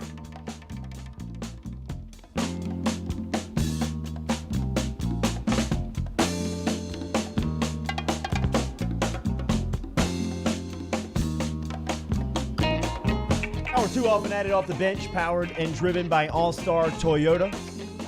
OTB 104.5 ESPN Baton Rouge, 100.3 ESPN Radio in New Orleans, 94.7 ESPN Alexandria. Shout out to our Alexandria listeners right now as they're getting pounded by Hurricane Laura. It is settling and moving over the state. We got a leadoff report with Marissa Nuzzo from WBRZ, our sister station, or our news sister station, WBRZ. She's a meteorologist over there. Let us off at 7 a.m., giving us a recap of what Laura had destroyed overnight, talking about the Cameron Parish landfall right after midnight, Category 4 hurricane. Saw a piece of information that came off of the Hurricane Radar app or Twitter account yesterday, where a shell buoy in the Gulf of Mexico recorded a wave that was 37.6 feet tall. Damn. I puked in swells 2 weeks ago in the Gulf of Mexico. I Yeah. could not imagine a 38-foot wall of water coming down at me. No, that's some perfect storm type stuff. Jordy Collada, T-Bob Hebert, Matthew Musso, Danny Cardenas, here with you until 10 a.m. Chad Durbin will stop by in 30 minutes. Who starred in Perfect Storm? Wahlberg. Was it Wahlberg? Wasn't he the captain? Wasn't he the captain of the boat? Are y'all too young for Perfect Storm? Have y'all ever seen Perfect Storm? I've seen it. I had to read the book for school, so I watched the movie. Oh, wow. In high school. I think John C. Reilly's in it, too. If I remember correctly, I think John C. Reilly's in it as well. What about you, Dan? I've never seen it. Oh, okay. I don't remember anything about it. It gave me one of my biggest fears ever, which is being in a room that is like slowly filling with water, and you know there's nothing you can do about it, and you just have to accept the mortality that's coming. Because when that boat flips over and it's going down, that's that's my biggest fear. Yeah, it's terrible. That is my absolute biggest fear, would be buried alive, and that ultimately is what that is. Yeah. Nyquil Stillwild in the YouTube chat says, "This is cool about the YouTube stream. Everybody's talking about Jordy's rant. I can just rewind it until I see him waving papers." It was George Clooney. George Clooney. Okay, Clooney. That's right. Mark there we Wahlberg, go. John C. Wahlberg. Reilly. Okay, John C. Reilly. They're all Good in it. call. Wow. I love John C. Reilly's dramatic turns, and then he goes and he'll do like a Tim and Eric skit. The man's got range. We were talking about some of the images coming out of Southwest Louisiana. None more greater and satisfying this morning than to see Scooter Hobbs walking across Main Street in Lake Charles, Louisiana. The sports writer, the longtime sports writer, Scooter Hobbs, who has covered that part of the state for the American press, constantly smoking heaters. I think if you look close enough, he's probably got a heater burning as he closes. How many cartons of cigarettes did Hobbs buy for his hurricane preparation? If he stayed behind, he stayed behind in Lake Charles. Down. Yeah. He, you know how many he bought? He bought enough. Okay. It's gonna take a lot. I'm not hating. It's gonna take a lot more. I was curious. It's gonna take a lot more than a Cat 4 to take old Scooter down. The man's been through it all. Shout out Scooter Hobbs. Love him. We'll get another weather update from Marissa Nuzzo coming up at 9:15 this morning before we get out of here at 10 o'clock. We talked a little bit about it at the end of hour one, but a huge news day yesterday. LSU basketball, football, and the NBA, and this would be the dominant headline, obviously, if we weren't dealing with hurricanes. And we're a local show, and so we kind of started with LSU basketball. But yeah, this is the. I mean, what you're seeing, Jordy, right now is it's unprecedented, at least in my lifetime or my memory of watching sports. Oh, for sure, me too. I mean, I've never seen any type of walkout by any type of professional, and one that spans leagues. Right, that spans leagues. It spans all different levels because it wasn't just basketball yesterday. You saw multiple baseball teams shut it down. You saw multiple baseball players shut it down. MLS, pretty much everybody kind of standing in solidarity yesterday and boycotting playing their respective sports. Yeah, and you mentioned it yesterday morning, and you and I talked a little bit about it. I didn't think that was a real possibility until we got out of here, and I started going through social media and started reading on some of the things that could happen, and we were talking about this yesterday morning. I was talking to T-Bob, and T brought up, he's like, what if the Milwaukee Bucks decide that they don't want to play today? Yeah. I mean, they're the number one seed in the East. If they just decide, and obviously we're talking about Milwaukee. Milwaukee's in the center of this because earlier this week, about 40 miles north of Milwaukee in a town called Kenosha, Wisconsin, a 29-year-old black man by the name of Jacob Blake was actually breaking up a fight between two females when cops were called to the location about that fight. When they showed up, Blake was breaking it up. The cops came and approached him, Blake, and Blake was trying to step out of harm's way and was walking back to his car by reports on his way back to the car. And this is on video that you can see in front of three of his kids that were in the car. He was shot 7 times in the back. Incredibly, he did not die. He made it, or is still alive, and he was in stable condition, but he is paralyzed from the waist down from the gunshots. And the response by the Milwaukee Bucks was something that was debated yesterday, and ultimately they decided to make that call yesterday afternoon. We reported at the end of hour one, I did, not we, I did, that they did not show up to the arena. One of our listeners who we appreciate chiming in and helping us out on that, Mayor of Metairie, my bad. The Bucks did make it to the arena, but they did not make it out onto the floor. They stayed in the locker room, but they ultimately decided not to come out and play. Yeah. And that was kind of a snowball effect that moved into the evening, where you saw all 3 Game 5s yesterday from the NBA were either postponed, suspended, or as I am believing right now and continue to double down on this belief, I think the NBA season's over. I mean, if you're just looking at what the players have been saying, like that's why I think I arrived at Milwaukee Place yesterday, is just because all the post game comments from different players and with the, because even going into this, remember there was a lot of debate amongst the players about whether or not this was a good distraction or a bad distraction. Would it take away from the issues that they were advocating for? And ultimately they landed on, well, no, it would give them a platform to promote the issues that they're advocating for and police reform and these things. And then so when you have a video like this that directly, kind of flies in the face of what they see, I think they're kind of feeling now like, okay, well, you know what, the playing doesn't seem to be working, so maybe the next step is to withhold play. And I think that regardless, if you agree or not, I think it's obvious that these athletes believe they are doing what is best for their community as visible leaders with a platform in that community. And look, I happen to agree with them. If you don't, that's your prerogative. And I'm not even here to adjudicate the video or anything, right? I think Aaron Rodgers said something like, look, he said there are systemic problems in this country. And he said, I'm not here to talk about the video until more facts come out. But, I mean, if that video doesn't make you question if, like, lethal force was needed or question the application of lethal force and what we accept as legal, then I think there might be a bit of an issue there. But I don't even want to get into that as much. I mean, when you look at what these players are doing, I would just say this. I would beg you to try to keep an open mind because these players are not doing what's easy. What would be easy would be to continue to play like players have done for decades now and continue to make very good money and not put that at risk by holding out or striking and just continue with what has been the status quo. What they are doing now, in my opinion, takes courage. And I would just say to just listen, because this is what's fascinating to me, Jordy.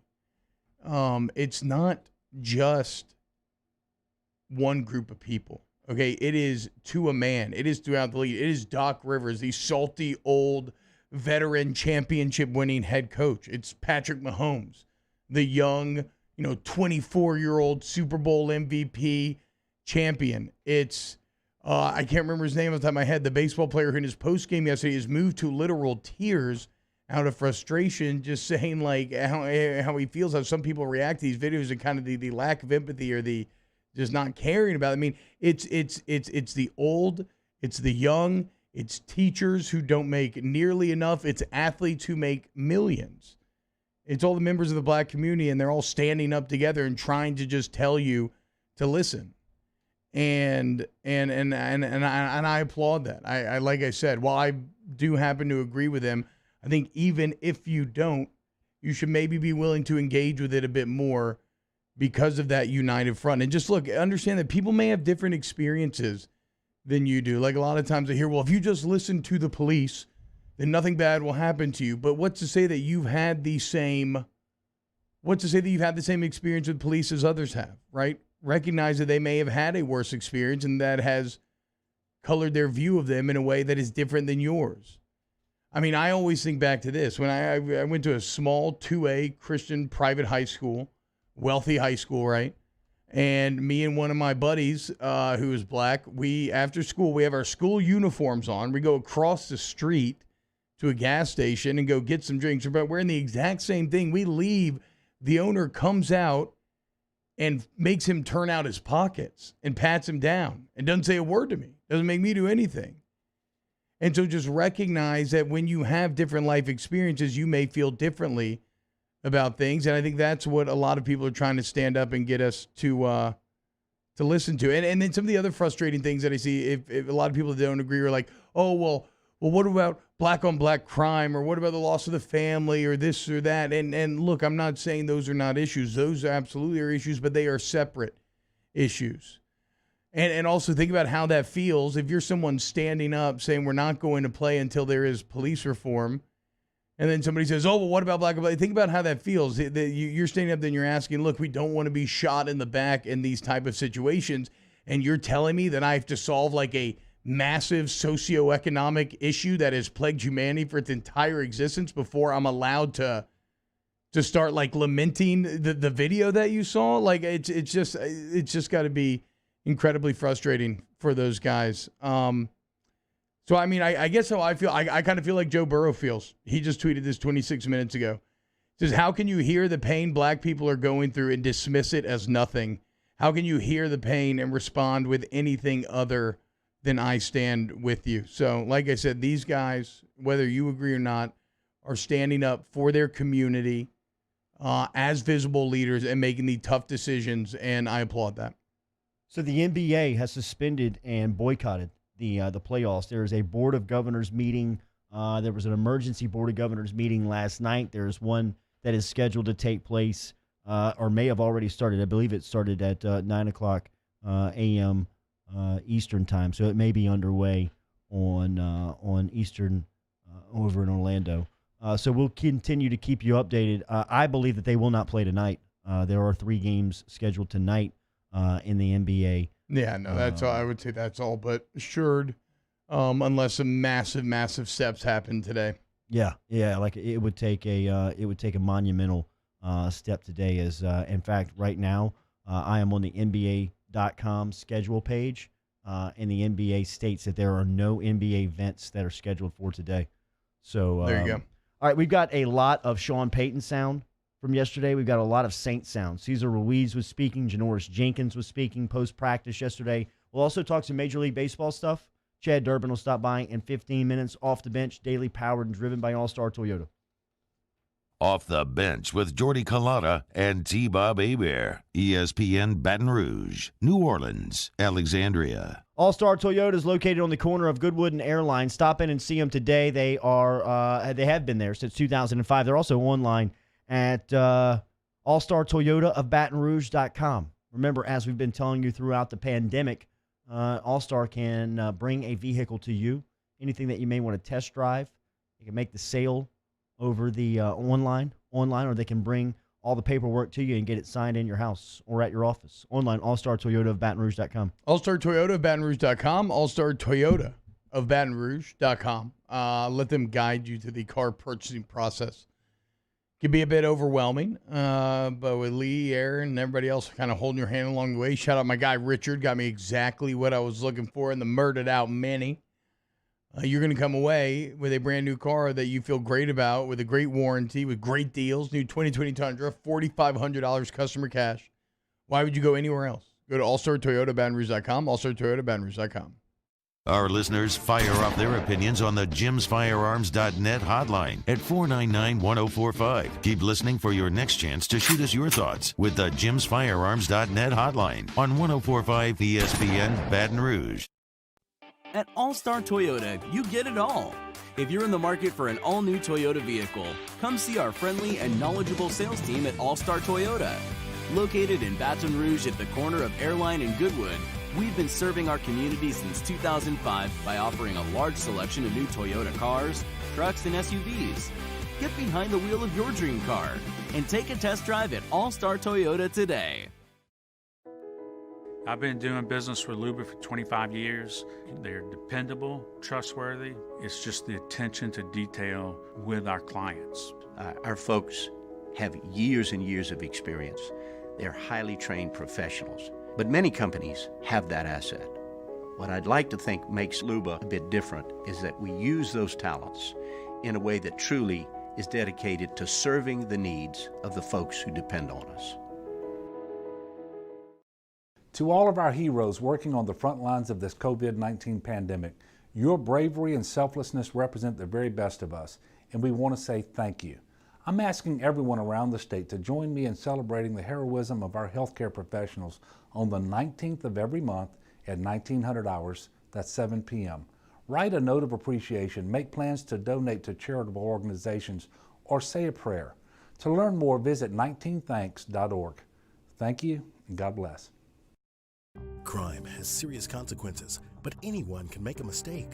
If you find yourself in trouble with the law, know that you have rights, and it's okay to demand them. The law offices of O.C. Brown are here to protect you and your rights. Felony or misdemeanor, DUI or drug charge. No matter what crime you're accused of, you still have rights.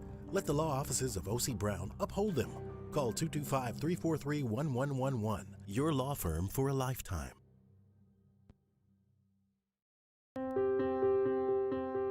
This isn't just another day. It's so much more. Kelly's life was put on hold when her Auctioner primary care doctor discovered a rare blood disorder. Her doctor connected her to an Auctioner care team of cancer, heart, and kidney specialists. With multiple primary care locations around Baton Rouge, same-day appointments, and online scheduling, we're relentless about keeping you healthy. Ochsner Baton Rouge, innovating healthcare for Kelly. Gulf Coast Bank and Trust is a local bank with a straightforward philosophy. It's about doing the right thing for our customers. Participating in our community with annual local fundraisers, offering individual attention in a modern banking atmosphere with a trusted local company. Gulf Coast Bank invested in technology with a local touch, giving our customers the power to bank anywhere, anytime. We're building relationships through personal service as the bank that cares about you. Gulf Coast Bank and Trust, the bank that cares about you. If I built a van, Yo, join us for a Thursday edition of Hanging with Hester and Hanny, presented by Richard Tonda from noon to 3. We'll welcome back Hump Palmer in studio for an hour and much more on 104.5 ESPN Baton Rouge.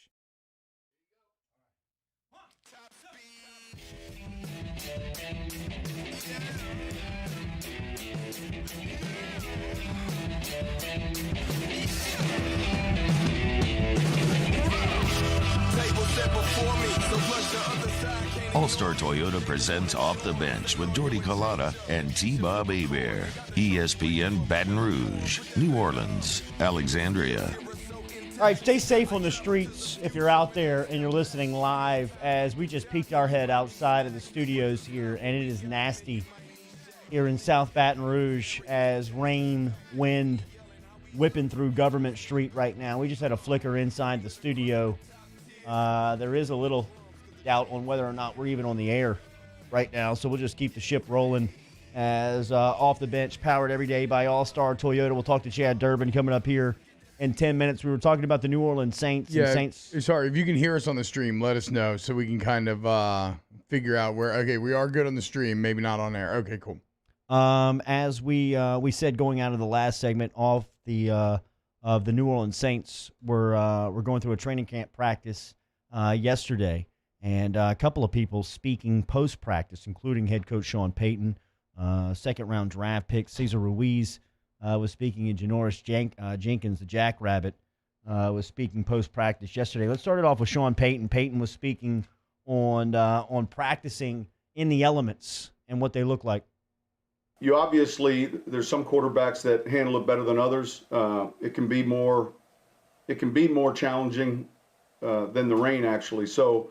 But we're going to play in windy conditions. We're going to play in rainy conditions, and I think it's important to understand how those can impact the game, and then how you adjust accordingly. Wow, Pierce Powers inside of the YouTube chat app, brought to you by Bayou 4. Pierce Powers says Isla Capri is broke loose and it's pinned up against the I-10 bridge. That's a casino. What? The casino right down here in Baton Rouge. Yeah, right here. And it looks like Ethan Guidry saying that 98.1 HD2 is out, 104.9 is out, 104.5 is coming through, just blotchy. Well, that's just normal, so something's never changed. We're rolling. We'll keep it moving. Yeah. Sean Payton talking about, we talked about this one inside of headlines. Here he is talking about a couple of his interior offensive linemen in Cesar Ruiz and McCoy and how they've been working out. Yep.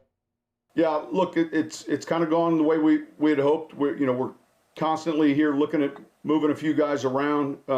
He's handled the center position. Obviously, he's played it with a lot of reps in college, and just as important, Eric's handling the guard snaps. So we'll keep looking at both of those combinations and hopefully settle into one that we're going to lean more towards before we start the year. Yeah, clarification, real quick. Much time. Clarification. Pierce Powers talking about the Isla Capri in Lake Charles. Oh, okay. Yeah, that makes a little more sense. More Payton. Here he is talking about those two guys. Went on more about those two guys on the offensive line. Well, look, they're both guys that pick up the scheme pretty quickly. They both have had plenty of experience at center. I think the position that neither of them have had an extended amount of work at is the guard position, and yet they're good foot athletes. So I think the mental part of it is a good start. Yeah, I think they got to make a decision soon. I mean, that's what's crazy, right? We're 2 weeks out from this thing. This is going to be a big week, and we'll talk to Jeff Duncan coming up at 9 a.m. But this is going to be scrimmage week, essentially, where you're going to get a lot more ones-on-ones. You saw some of this actually in Hard Knocks this last episode. This is where they're going to try to simulate some of what you've lost in with no preseason games. I still believe that McCoy probably ends up as that center, but if Ruiz wants to play center and when he gets the opportunity this week in those scrimmages, like if he does well, maybe that's where he ends up asserting himself. Peyton was talking about his pass rush on the defensive line and what he's seen from that spot. Yeah, listen, today I thought, the defense got after it pretty good. When we watched this tape, there were a lot of balls tipped before they even got downfield. I didn't think particularly much of how we practiced offensively from the very beginning throughout the course of practice, and we're going to have to clean up a lot of those things. Defensively, I thought we did a number of things well. All right, we're loud and clear on 104.5, 104.9 still down. We got the engineers moving. We got everybody notified up here, so hopefully we can get back on all platforms. Here's Cesar Ruiz talking, second-round draft pick of the New Orleans Saints as, look at that image of a Coast Guard firing down into the ocean on a shark. I know. Sometimes I get distracted by look at the people in the some water. of the news firing his gun that's going on. Nuts. It looks like a booze cruise gone wrong. I think everybody's Totally just like wrong. swimming off of booze cruise. The Coast Guard shows up and has to start firing an AR into the water to fight off a shark. Although, hell yeah, Coast Guard. If there's a shark in the water, I'm down for you to start popping an AR onto that thing for sure, dude. Protect me at all costs from that 2020 killing beast. Untouchable. I'm all for a good booze cruise. Enjoy them greatly. However, yeah, they're the best. Maybe if you think it's shark-infested waters, I'm with you. Probably a good idea to stay on the boat. I'm going to defend whoever the purveyors of this booze cruise is. Purveyors mean owners, whatever. Whoever runs this, I think that's the opposite. I think that might be the customers. It doesn't matter. The point being, I'm going to defend the booze cruise people here. Producer. Because I have to guess that they go to that spot every single day. They go to that spot every single day. They go swimming. There's not sharks. They just had a rogue shark. Shout out to them getting the Coast Guard out there as soon as they did. T-Bob's time to plan the booze cruise, and look who shows up. Here come the sharks swimming in. I do love a good... So wait, I wonder, did somebody call the Coast Guard, or is the Coast Guard just cruising by as they're on the booze cruise, and here comes the shark? Yeah, I mean, that's a good question. Semantics. That's a good question. I'm not sure about that either. Was speaking on yesterday at some media availability, and he was asking preference, center or guard? No, I don't have a preference really.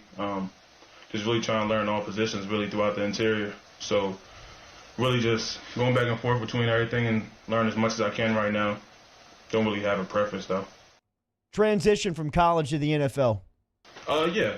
I mean, going through this first couple weeks of training camp, I mean, everything's been, of course there's learning curves in there, but everything's been going pretty smooth. Relationship with McCoy, who is going back and forth with every day. I think most people know that I contacted Eric when I was combine training.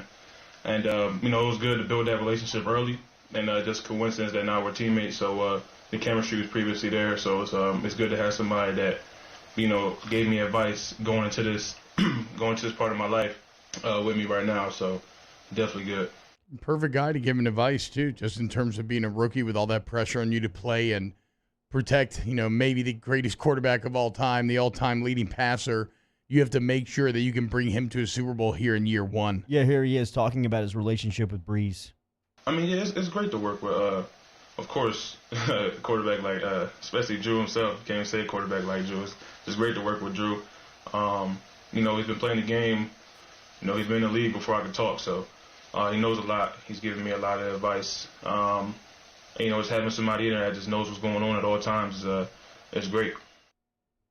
Is that a compliment to Breeze? When Breeze hears that soundbite, do you think he takes that as a compliment as he's been in the league before he could start talking? I think so, yes. Yeah? I think Drew Brees is fully aware of how old he is at this point. Like I said, he has reached Gandalf status, the wizard. He knows what's up. He knows the score.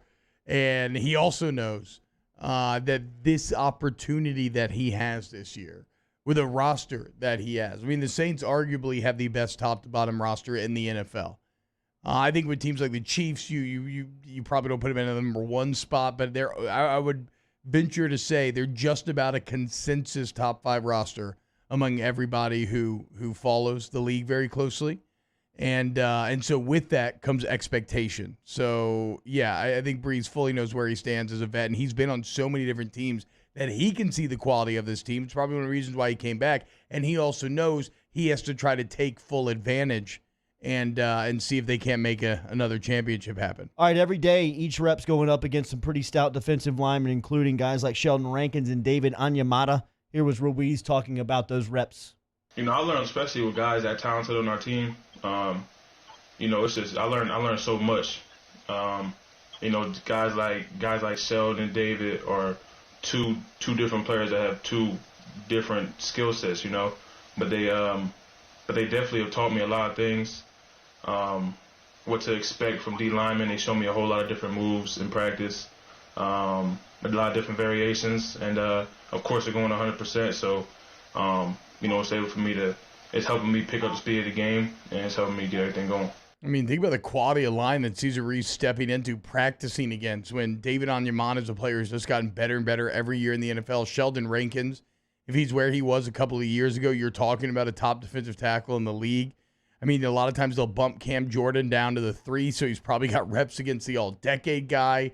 The Marcus Davenport anecdotal evidence out of training camp has been great. Cesar Ruiz definitely living that getting thrown in the deep end life. One more from Ruiz talking about the feedback from the coaches.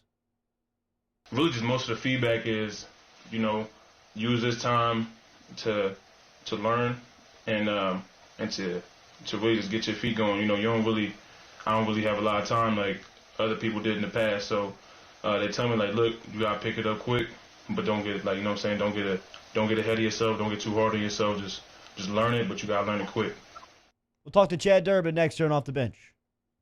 Off the Bench with Kalata and T-Bob. Brought to you by Central Plumbing Company, online centralplumbing.org, 925-8552. Call them this morning if you need plumbing services, residential or commercial plumbing services. Today, you may be looking for a generator, full home generator. Can sell and install you today at Central Plumbing Company, online centralplumbing.org. Get the phone number 925-8552, Central Plumbing Company. 925-8552, 925-8552, centralplumbing.org. Go to centralplumbing.org today for all of your plumbing needs. Any storm damage that you may have in terms of your pipes, Central Plumbing can fix it. They also sell and install home generators. So maybe you lose power this time. Maybe we're worried about it and you don't want to have that worry in the future. 925-8552. Get that generator to keep your house online. Go to centralplumbing.org. Flat rate pricing, great warranty. They're the best. Centralplumbing.org. We opened up the playbook and expanded our coverage. Listen daily in high definition on 98.1 HD2. We are 104.5 ESPN Baton Rouge. $10,000 off MSRP on a new 2020 Ford F-150. All new Bayou Ford vehicles come with a 1 million mile powertrain warranty. And with Bayou to You, free delivery right to your door. The crew at Bayou Ford is going to do right by you. This isn't just another day. It's so much more. Kelly's life was put on hold when her auctioneer primary care doctor discovered a rare blood disorder. Her doctor connected her to an auctioneer care team of cancer, heart, and kidney specialists. With multiple primary care locations around Baton Rouge, same-day appointments, and online scheduling, we're relentless about keeping you healthy. Auctioneer Baton Rouge, innovating healthcare for Kelly. Gulf Coast Office Products is a nationally recognized Savin office equipment dealer based right here in Louisiana. Over 100 employees strong, Gulf Coast has the boots on the ground to support all vertical markets from education, engineering, legal, and finance. With the latest in office technology from desktop to production segment units, Gulf Coast and Savin have the perfect fit for you. Call 225-756-2644. That's 756-2644 for Gulf Coast Office Products.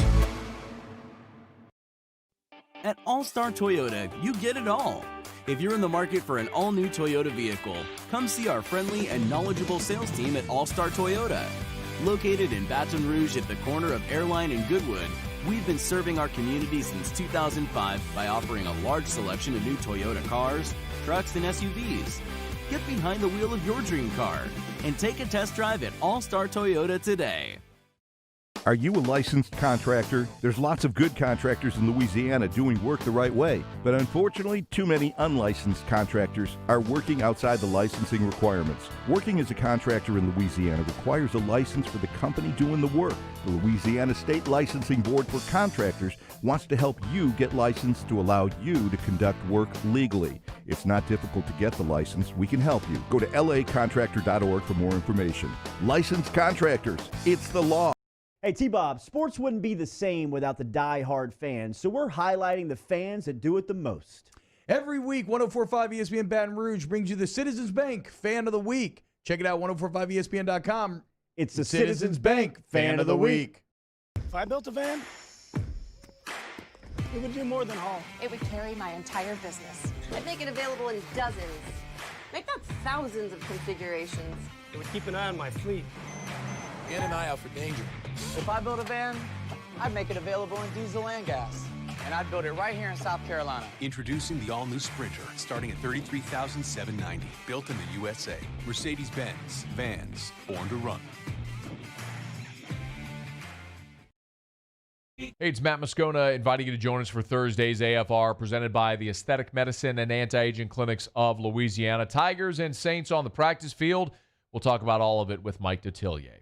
Join us Thursday, 3 to 6, 104.5 ESPN Baton Rouge.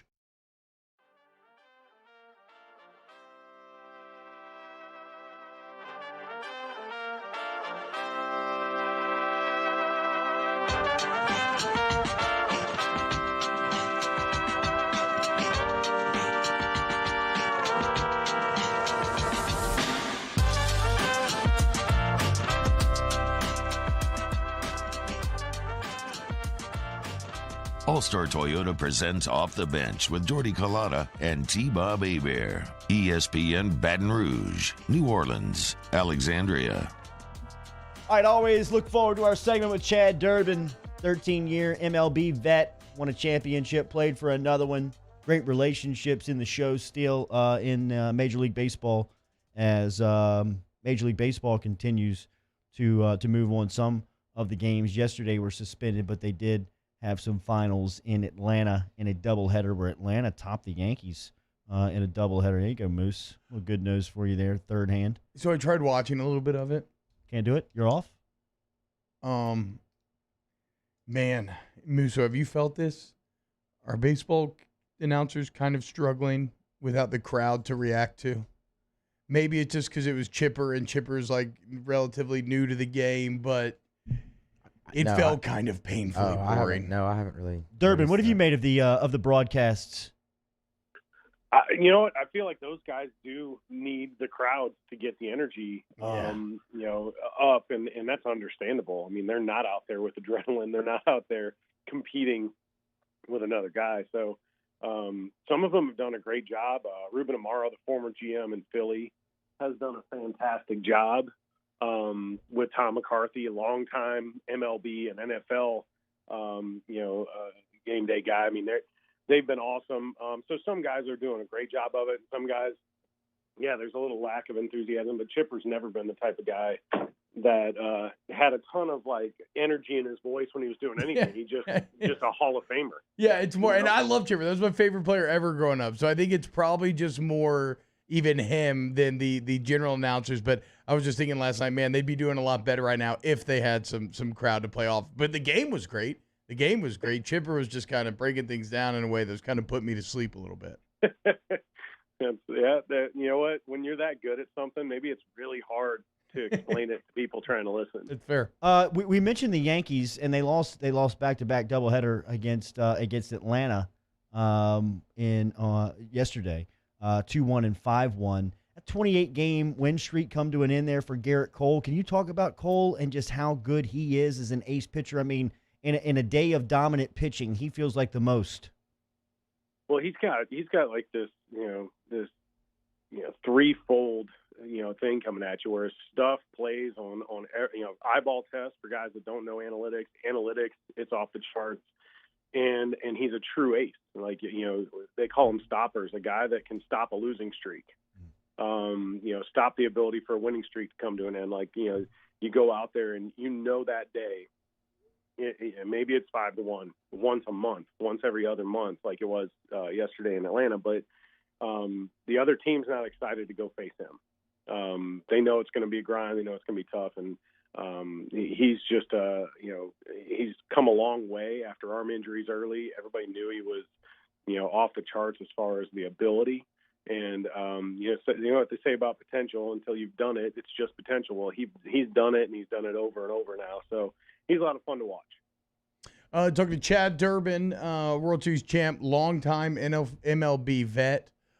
Chad, you played on all different kind of teams from guys from all different kind of backgrounds, and so I do want to pick your brain on this, because yesterday you saw the NBA shut things down as a form of protest, and then you saw some MLB games canceled. You saw some individual players sit out on some teams. You saw entire teams sit out. Put yourself in that locker room. You're back in the locker room, and some of your teammates say that they think that y'all should shut it down. I mean, what do you think's going on behind the scenes here, and just how would you react? I've had this struggle since 7th and 8th grade at Kenilworth and Woodlawn. I always wanted to say that I understood. I get it, man. And the problem was, now that I'm older and I see things differently, is that maybe I don't understand what it's like to wake up and walk through a day where you have to wonder about it, every move you make, maybe out in public or anything like that. I can't put myself in people's shoes, but what I can do is support and listen and understand. And I think that, and not understand like I'm there, but understand in my own way. They don't know what it's like to be us, to try to understand and get shot down and feel bad because we're trying to. So, I've always, tried to be an ear, tried to listen, try to say, I wish it was better. So, with regards to social injustice and oppression and equality, I mean, I'm proud of the WNBA and the NBA for the things they're doing. I want to watch sports. I'm selfish. Yeah. You know what I mean? That part of me, that doesn't back off, but I do get why, this platform can be used for better. I was scared the MLB wouldn't do what they need to do. And early on, teams weren't stepping up. Players weren't stepping up as much. So to see the support from different backgrounds for, players of color was a refreshing thing to see. And I know a lot of people out there, don't want to see athletes step up and speak, but they're entertainers. They're on podiums, whether they like it or not. Their platform is what it is. So I was glad to see guys like Clayton Kershaw support a Mookie Betts, to see a Rizzo step up for a Jason Hayward. So I do think it's there's steps in the right direction. Right, wrong, ugly. There's a lot of ugly out there. So it was nice to see the support there. Do you think the game will enter the inner city and gain its popularity like it once had with inner city kids? And that would be a fantastic result that I really hadn't thought about. It's good that you are. The games, all major sports are better when inner city kids are, viewing the games, participating in sport, maybe growing up, getting college scholarships, playing in high school. Playing those sports helps you grow up as a human being, and they become platforms for things like this. So I would love to see it. RBI, which is reviving baseball in inner cities, that's Major League Baseball's platform for that. But the participation has been down. It's a fight. We want to see more players of color in baseball because they're exciting players to watch. So, for me, it's, if the result's an uptick at all, I would love to see it. I think it'd be great. Durbin, as somebody who's on the front line like you are, and a parent, a coach, and passionate about it, has travel ball been a influencer on that? Sure. In some ways, poorly, and in some ways, it's done a good job of creating better exposure when kids do get to the point where they can be out there and seen by colleges. There's the Dotsons from Scotlandville have been a great example of platforms being allowed, and them, getting out there. They're phenomenal human beings. And, that's just one small example. Yeah, I think even myself, some of the price tags that have been thrown around in travel ball are a no for a lot of families that have to choose where they're going to allocate money. I think that has taken a swing at it. The country club price tags on some things, and trying to come up with ways to service people in those situations is definitely a responsibility with guys like me or former major league players. The MLB, PA, and the alumni associations do have programming that Dave Winfield, Bo Porter, guys that we've all heard of. They're on the front lines too, trying to create programming and support programming across the country. It's just in its infancy as it's reacted to the last 15 years of select and travel ball coming into the fray and kind of changing what high school and American Legion Little League are all about. Chad Durbin, great insight, just like it is every week here on Off the Bench, ESPN Baton Rouge, New Orleans, Alexandria. One more, you were a season ticket holder for the LSU basketball program. After the flurry of news that's come out for the last 24 hours, how do you feel about the state of the program? Oh, I want LSU to thrive. I want, justice to be done in certain ways that if there's, proof of this, that, or the other. But I thought we were past it. Obviously, we're not. Dickie V was a childhood idol and hero, and I'm disappointed in a lot of ways. But man, I just want to watch these kids play. I want to watch Shaq's kid go out there. I want to, I want to enjoy watching collegiate athletes go at it and enjoy a break from some of their realities. So that being said, I want to make sure I don't forget the prayers out to Southwest Louisiana and Southeast Texas and the devastation over there. We've all, if you've lived here long enough, we've been through things like that, and it's horrible. Looking forward to helping over there when things settle down. Well said. A true pro, Chad Durbin, here every week. Thank you, man. All right, guys. Appreciate it. Thanks, Chad. Close that hour 2 next. Off the Bench with Kalata and T-Bob. Brought to you by Coy's Diesel. Light, medium, or heavy-duty diesel trucks. If you're out on the roads today, and you shouldn't be unless you're essential, but a lot of those essential workers... So we're essential. Light, medium, or heavy. Have we been considered anything but? Hey, we're essential, boys. But a lot of the essential workers out there, T, are driving light, medium, or heavy-duty diesel trucks to help with the debris on the road, to help with anything that's going on out there. If you need assistance or maintenance with those trucks, remember Coy's Diesel on Airline Highway in Gonzales is the one-stop shop. Can get everything done from your diesel truck needs. They can take care of it, light, medium, or heavy-duty. In fact, they offer 24-hour roadside assistance at Coy's Diesel that you can learn about and find online at coysdiesel.com. coysdiesel.com. Go to coysdiesel.com today for all of your diesel vehicle needs. Like Jordy's saying, 24/7 emergency roadside assistance. Is that like an old man thing? Is your back hurt? If your back was a diesel vehicle, you'd know where to go. coysdiesel.com. Saints coverage, Chiefs, Cowboys, Thursday night, Sunday night, and Monday Night Football. From the opening kickoff to the playoffs and the Super Bowl, the NFL lives on 104.5 ESPN Baton Rouge. This is a house call. This is a follow-up appointment.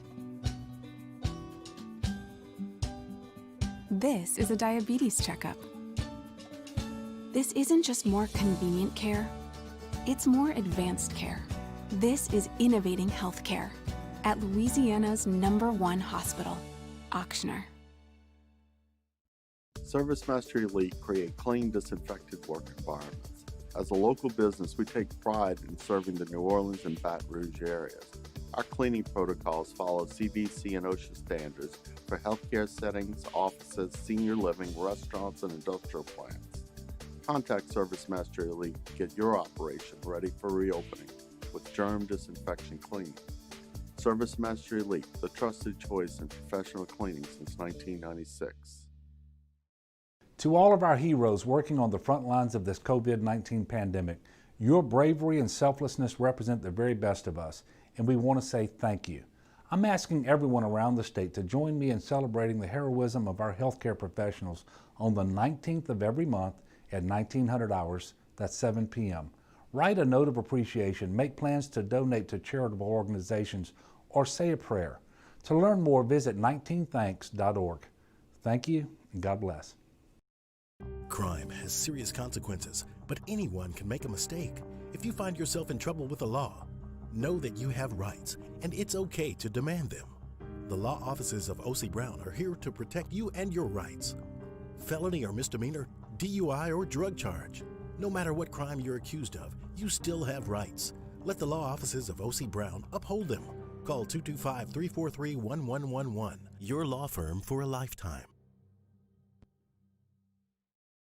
Gulf Coast Bank and Trust is a local bank with a straightforward philosophy. It's about doing the right thing for our customers. Participating in our community with annual local fundraisers. Offering individual attention in a modern banking atmosphere with a trusted local company. Gulf Coast Bank invested in technology with a local touch, giving our customers the power to bank anywhere, anytime. We're building relationships through personal service as the bank that cares about you. Gulf Coast Bank and Trust, the bank that cares about you. I've been doing business with Luba for 25 years. They're dependable, trustworthy. It's just the attention to detail with our clients. Our folks have years and years of experience. They're highly trained professionals, but many companies have that asset. What I'd like to think makes Luba a bit different is that we use those talents in a way that truly is dedicated to serving the needs of the folks. Tune in to a Thursday edition of Game Time with Jimmy Ott. We're live from Jolie Pearl Oyster Bar, weather permitting. We'll be there from 6 to 8 p.m., so come eat some delicious char-grilled oysters or tune in here at 104.5 ESPN Baton Rouge.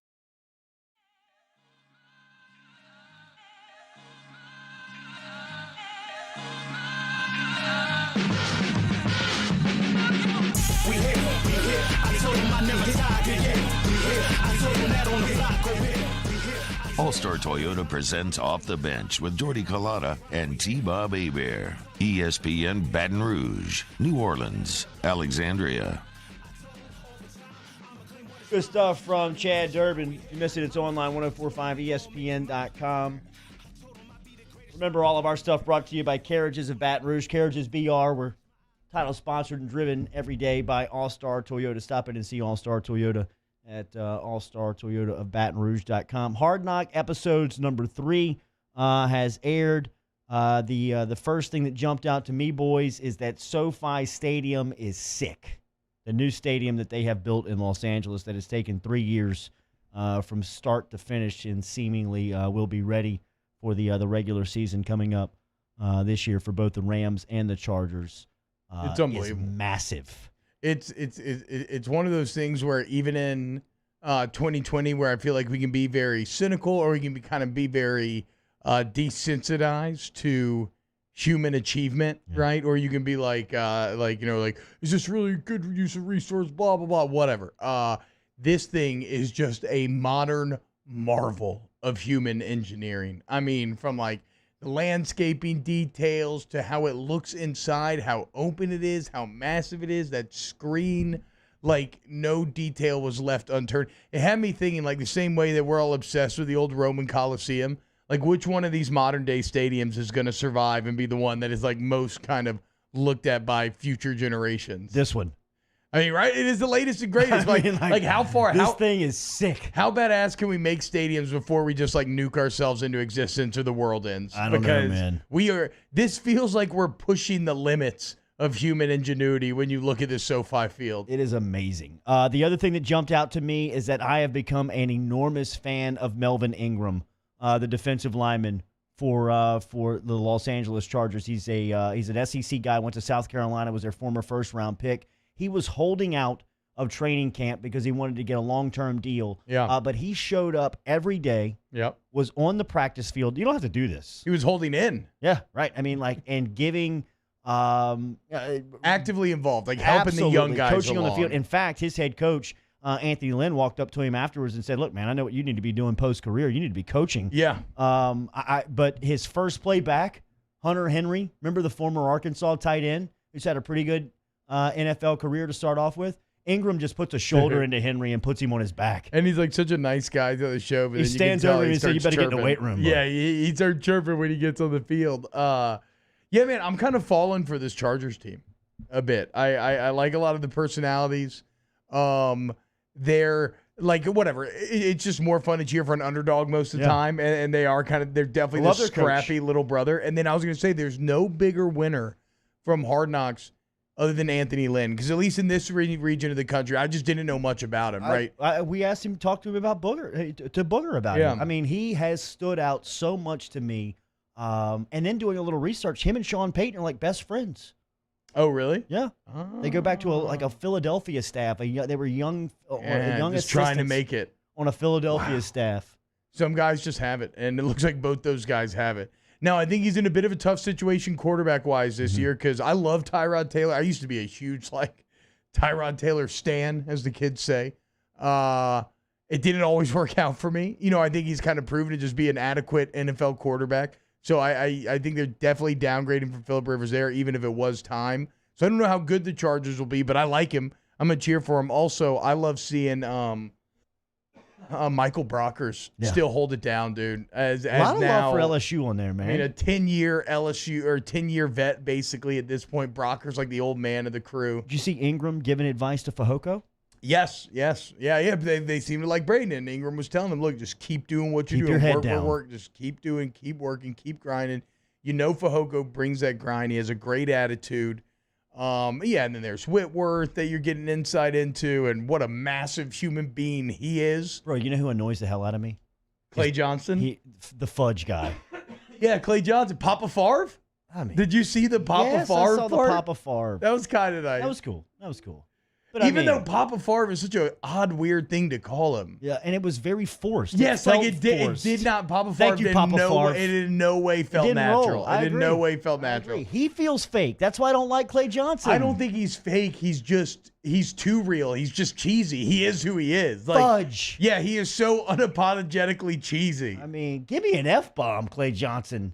9 o'clock, Jeff Duncan talking some Saints. You should listen to the Golden Rule. Off the bench with Kalata and T-Bob. Brought to you by Ochsner Sports Medicine Program. 3 locations, New Orleans, Baton Rouge, and Covington. We've been telling you every day, if you're a professional athlete, a weekend warrior, somewhere in between, Ochsner Sports Medicine Institute has what you need to get back into the game. They can get you back into the pool, into the gym, on the court in no time. They got sports medicine specialists equipped over there, ready to take care of any need you may have to get you back back into competition. Online, Ochsner.org. Ochsner.org, Ochsner.org. If you need surgery, they got the best doctors. The physical therapy facilities are incredible, just as good as the premier athletes in major college or the Saints or the Pelicans use. But it's not all just about injuries, right? What about Ochsner Performance Training? You're a high school, you want to train like the pros do, take full advantage of your potential. Leave no stone unturned. Get bigger, stronger, faster. Check out Ochsner Performance Training where you're here, North Shore, New Orleans. They got you. Go to Ochsner.org.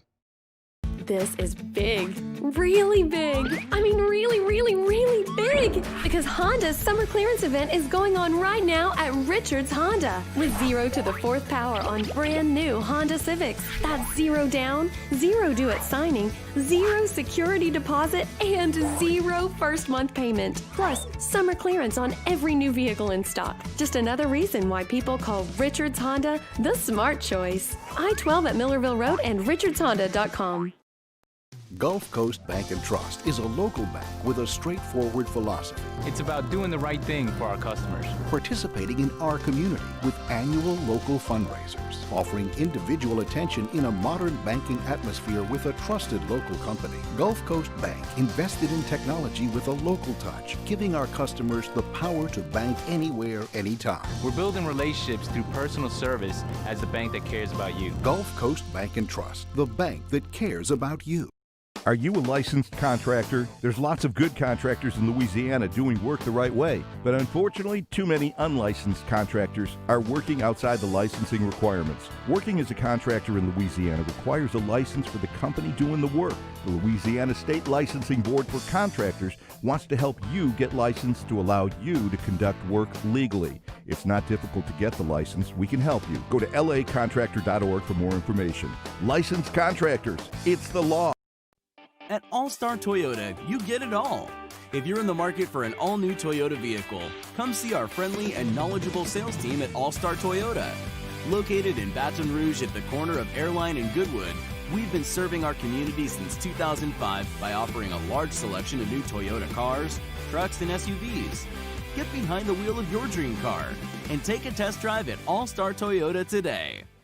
Gulf Coast Office Products is a nationally recognized Savin office equipment dealer based right here in Louisiana. Over 100 employees strong, Gulf Coast has the boots on the ground to support all vertical markets from education, engineering, legal, and finance. With the latest in office technology from desktop to production segment units, Gulf Coast and Savin have the perfect fit for you. Call 225-756-2644. That's 756-2644 for Gulf Coast Office Products. If I built a van, it would do more than haul. It would carry my entire business. I'd make it available in dozens, if not thousands of configurations. It would keep an eye on my fleet. And an eye out for danger. If I built a van, I'd make it available in diesel and gas. And I'd build it right here in South Carolina. Introducing the all-new Sprinter, starting at $33,790. Built in the USA. Mercedes-Benz. Vans. Born to run.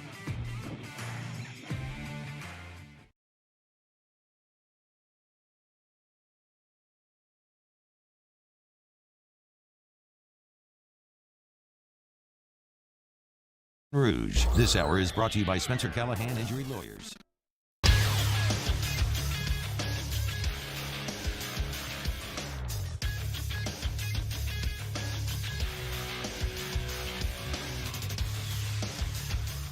Good morning. It's 9 a.m. on Thursday, August 27th. Today in Baton Rouge, expect to see thunderstorms and wind with a high of 84. In case you missed hours 1 or 2 of the show, you can catch that up at the on-demand section at 1045ESPN.com, brought to you by Carriages. Coming up today on OTB OT, the Athletics' Jeff Duncan stops by next, talking some Saints. You can follow today's show on Twitter or Instagram at OTB_ESPN. Watch us live on the 1045 ESPN YouTube channel and get inside the Bayou 4 chat. Make sure to subscribe to the Off the Bench YouTube channel. Set your notifications for new content posted daily. OTB OT starts right now.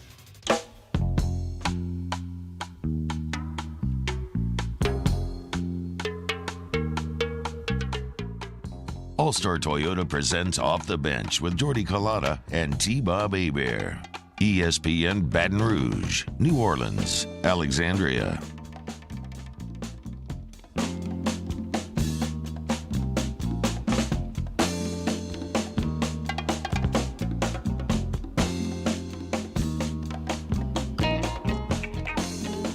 What's up, y'all? Welcome in. Hour number 3, OTB OT. Bit of an odd day, man. Just a rough day all around. I know a lot of people's families are hunkered down throughout the state. Either still dealing with the storm or getting into the fallout portion of the storm. The country's got, riots and protests and just kind of division everywhere. Sports are being canceled both due to a pandemic and due to an initiative for social justice. It's interesting. It's a little hard to feel positive this morning, but we try our best. Even though I'm not gonna lie, I'm a little tired. I'm just a little tired of the negativity. Tired of the arguing. I know we always try to keep it light here, and we try to have fun. I specifically try to avoid heavy topics because we're going to work and we want to have fun, and this is a sports show. But at some point, you can't help but address the issues of the day. And so when the NBA and players shut it down, And then you see baseball players shut it down, MLS players shut it down. The Indianapolis Colts just announcing on Twitter that they will not be practicing today. You have to talk about it. And you know, for what it's worth, I think that you should. I think it's a worthy cause to highlight. I think these guys are using their platform, using the responsibility that comes with it in very courageous ways to stand up for their community as leaders of the community. And they don't have to do that because for years people didn't do that. It's easier not to. It's easier to just get paid and play. What they're doing now is tougher because it involves tough conversations and arguments. I mean, the chat has just gone to crap ever since the story got brought up originally. Who knows? Maybe some people have learned some things they didn't know before in there. Right now, let's welcome in Jeff Duncan. So I was having Jeff on to talk about his new book, which is coming out on Sean Payton and Drew Brees soon. Can't wait to get my hands on a copy. We will get to the book, Jeff, but I would be remiss if I did not pick your brain on your interpretation of everything you're seeing around the sports world, given that you are, at least for the Gulf region, I mean, you are one of the premier veterans of journalism. Jeff, thank you so much for joining us this morning. Yeah, T-Bob, no, I'm happy you have brought this up. I'm actually in the middle of a column on this very subject. And I think it's important, like you said, for everyone to just listen. Listen to what our athletes are saying right now. I know you might have some outrage fatigue, just like you mentioned. It's understandable, but it's important. And we all need to step back, get our heads out of the sand, and listen. I think Malcolm Jenkins on CNN this morning said it very well. We're not just entertainers. We can also be educators. And right now, a lot of our cherished athletes and entertainers are trying to educate us. And we just need to stop and listen and understand where the outrage is coming from. Bill Russell, in 1961, boycotted an NBA exhibition game because of racial inequality. And here we are almost 6 decades later with the same issues and concerns. In fact, it might be even worse than it was 6 decades ago. There's a reason that the players are taking matters into their own hands. This is what they can control. They can't control systematic oppression in our country, but they can control their jobs, and their actions can make sure that they are being recognized, and I applaud them. Yeah, I do too. And it is interesting, right? Because like as you're kind of saying, a lot of times, a lot of people that don't agree with this, they cheer for these athletes and they want for the best for them. They respect them in so many ways, but when it comes to this, it's like you said. I think burying your head in the sand is a lot of times how people react to this, because it's tough to engage with, and it's incredibly complex, and there are no easy answers, right? But in my opinion, just because there's no easy answers doesn't mean you shouldn't do something, right? You shouldn't try to be better.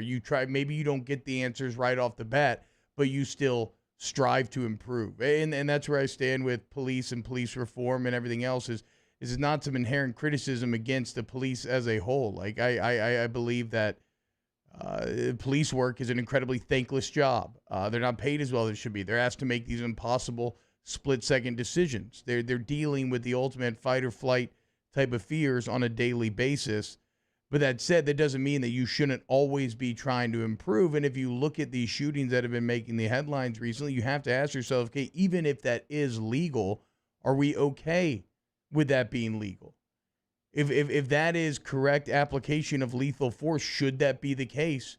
Or can we improve as we try to kind of get back to relations and you try to affect some sort of change? Yeah, I don't know what the answers are, Jeff, but I'm with you. And to me, too, as far as just listening, one thing that gives all of this so much credence is it's not just one group of people. I mean, you're seeing people from all different walks of life. Like, everybody from like Doc Rivers to Pat Mahomes to just your average school teacher. Like, it seems like everybody is trying to tell you, look, there's an issue here and it needs to get better. Yeah, and I think what athletes and entertainers are recognizing is the power they hold, and they can disrupt the status quo. And that is basically at the heart of protest. If you just go about our everyday lives, nothing's going to change. So it takes some uncomfortableness. It takes those conversations. It takes sometimes disruption of our society in the streets. That's why people take to the streets and block traffic. They're trying to raise awareness as best they can because being passive has not worked. It's obviously not worked. We're 6 decades into this and we're still dealing with it.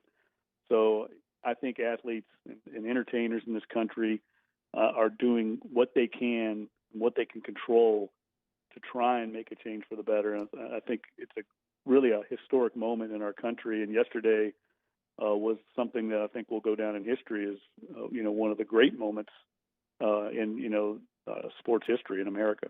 Do you think that or do you have any insight as to what the Saints plan to do today? No, I haven't.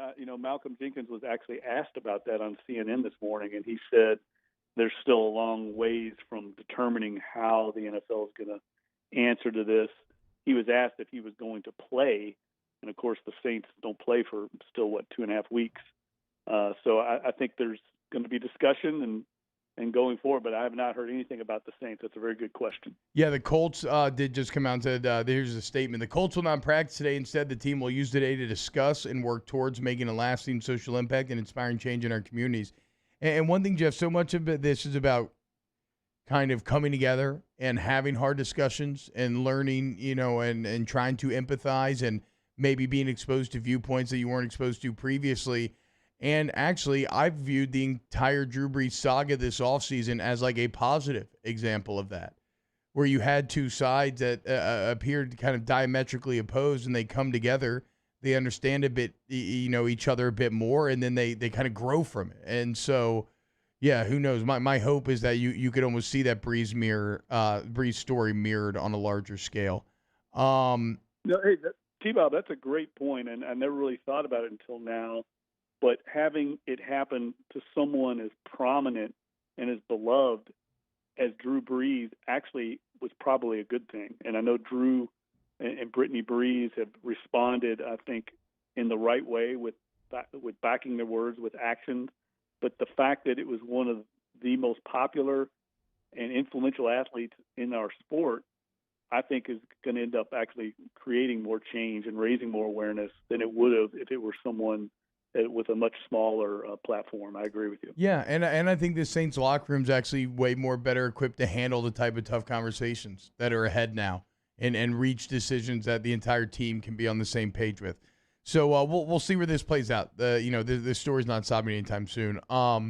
Let's talk about the book, though, Jeff. Tell everybody, remind me what the name of it, when they can get it, and then we'll dive into some of the details on it.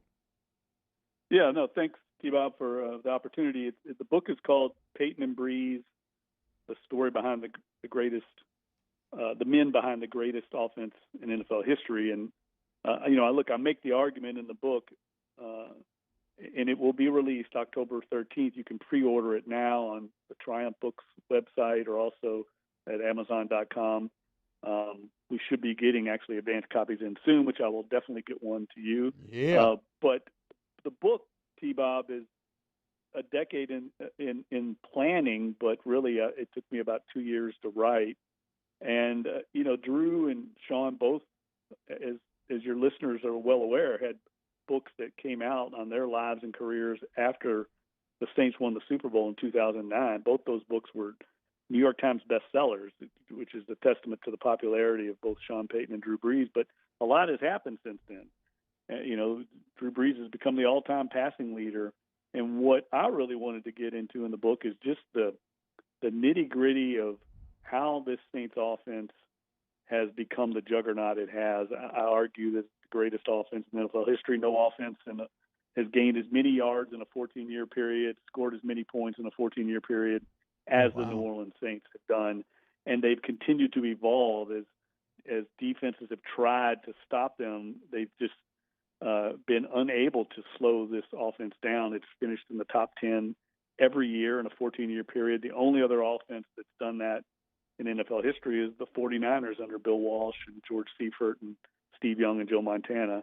So beyond the numbers, though, I also try to illustrate what has made Sean Payton and Drew Brees as great as they are at their respective crafts. As a head coach in quarterback, their relationship, their partnership, how it's evolved, how it has not gotten stale. I just think readers and listeners will get a really great insight into what makes these two men click. Well, okay, and that's where I want to pick your brain, because like the access that you got, Jeff, it sounds like it's pretty unprecedented, right? I mean, I remember working over in New Orleans media, and it was kind of notorious how I used to joke about how kind of closed off airline could be in terms of information at times. So you got a peek behind the curtain. What did you learn about Sean Payton that makes you think, or do you think, like how is he maybe more well equipped than other coaches are to handle something like the unprecedented nature of this year's training camp? Well, let me just say it this way. I think both men, Sean Payton and Drew Brees, have a lot of traits in common. I mean, they're both very intelligent. They're both very passionate about their jobs and their crafts, uniquely so. Look, everyone at the NFL level, you reach that level, you're into it, right? But these two have incredible mental stamina. You talk to coaches and teammates, that's the phrase you hear a lot from both of them. In other words, they can grind away. And T-Bob, you've been in many meetings over your playing career and studied film and all that, but these two have an really extraordinary ability and mental capacity to process information and to do it over a long period of time when most human beings simply just give up. They go home. And not only the ability to process it all, but then to take it to the playing field on Sunday and to perform under that enormous pressure. And that's another extraordinary aspect of both men. They think under pressure. The game slows down for them. Their heart rates slow down. And that's unique as well. And I think having the combination of one of the greatest play designers in the history of the league combining with one of the greatest quarterbacks in the history of the league, and the fact that Sean Payton played the position, no other head coach and great quarterback, elite quarterback like Drew Brees, no other head coach has ever played the position.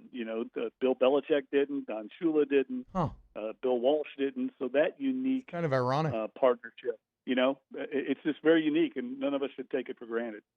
Yeah, I mean, you just assume that quarterback would be the guys that get into coaching. Talking to Jeff Duncan at @JeffDuncan_ on Twitter. He writes for The Athletic, which is my favorite sports site. You should go check it out. Sign up if you're not already. He has a book coming out on Sean Payton and Drew Brees. Jeff, I know that you're looking at it over, the decade and a half and the body of work that they've done. But through this, did you get any insight into where their headspace is at, considering the heartbreaking nature of how these seasons have ended the past 3 years? Oh, no question. It eats away at them. It eats at the very fiber of their body. I mean, these are two of the most competitive people I've ever met, maybe the two most competitive people I've ever met, and that is another unique aspect of them. They compete at a level that's pretty extraordinary. I mean, they have those competitions around you see it on the field after practice and in the facility, but I think also they understand their legacies are on the line this season. Yeah. They're historians of the game. They appreciate the history of the sport, and they understand that 3 straight seasons of 37 wins, winning more games than anybody else in the league, division titles, none of that matters when you don't at least get to the Super Bowl. They understand that's how quarterbacks and head coaches are gauged, and they accept that. And I think that's why they're so all in this season. I really believe that's a big reason why Drew Brees came back, frankly. He was, T-Bob, I don't think people know this, but he was very close to hanging it up this past season. Very close. At one time, I think that's the way he was leaning. And I think after some reflection and some more time with his inner circle and his family, he elected to come back. And I think a lot of it had to do with the way this past season ended. I think Drew Brees does not want to write the final chapter of his brilliant career with a home loss as a 9-point favorite to the Minnesota Vikings. Yeah, I mean, well said, dude. Fascinating insight. Jeff, when does the book come out again, and where can we pre-order it? Yeah, October 13th is the release. You can find it at Amazon.com right now to pre-order. And we'll have like a book tour at some point. I hope we can get through a certain stage of this pandemic and we can get out in person because Sean and Drew both want to get out and do some signings. Nice. So hopefully this fall some of the restrictions have lifted and we get through this awful time and we can meet some of the readers and listeners out in the public. Yeah, and then once I get my grubby hands on a copy, I will definitely have you back on to pick your brain about it. I can't wait to read it. Jeff Duncan, the man who's about to bring you behind the scenes of the greatest offense in NFL history. Have a great day, Jeff. Thanks, T-Bob. Take care, buddy. All right, when we get back, we'll talk a little more Saints as we look forward to scrimmage week. We'll look at the kind of the position battles that you should most be locked into, what you're looking out of these practice reports, who you should be excited about.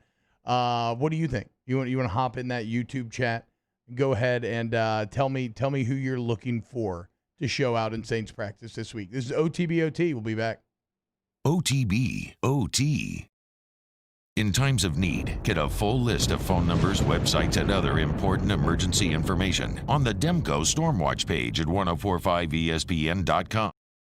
Gulf Coast Bank and Trust is a local bank with a straightforward philosophy. It's about doing the right thing for our customers. Participating in our community with annual local fundraisers, offering individual attention in a modern banking atmosphere with a trusted local company. Gulf Coast Bank invested in technology with a local touch, giving our customers the power to bank anywhere, anytime. We're building relationships through personal service as the bank that cares about you. Gulf Coast Bank and Trust, the bank that cares about you.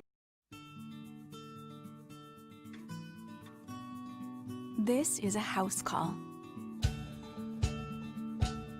This is a follow-up appointment. This is a diabetes checkup. This isn't just more convenient care, it's more advanced care. This is innovating healthcare at Louisiana's #1 hospital, Ochsner. ServiceMaster Elite create clean, disinfected work environments.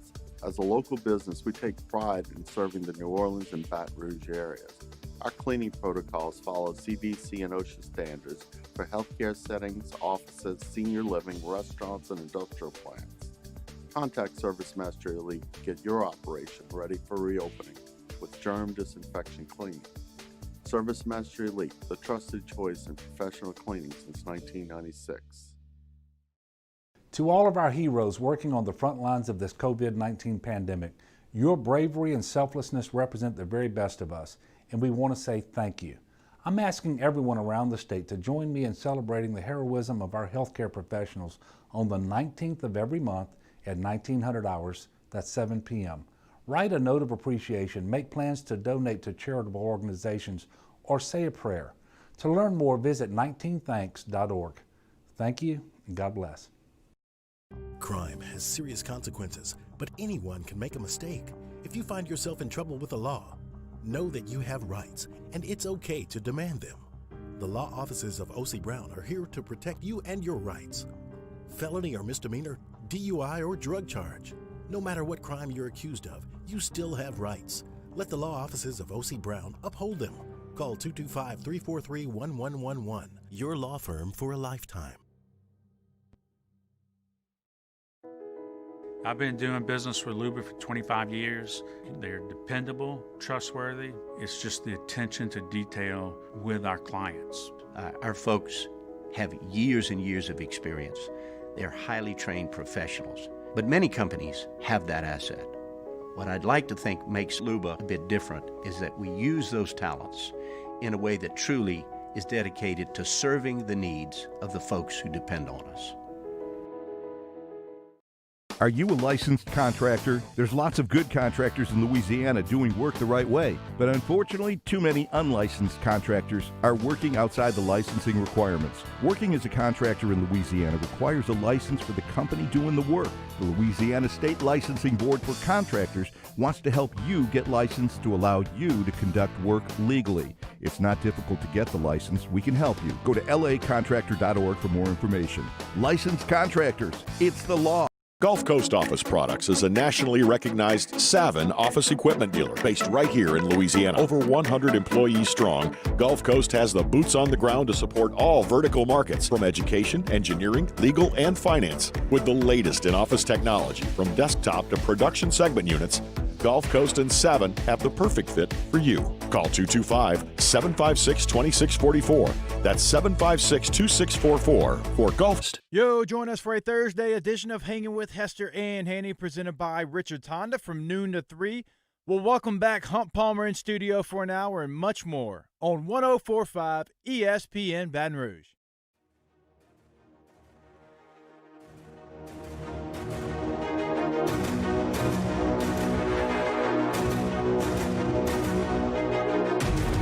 Failure happens to us all, but it's how champions evolve. OTB, OT, with T-Bob Hebert, ESPN Baton Rouge, New Orleans, Alexandria.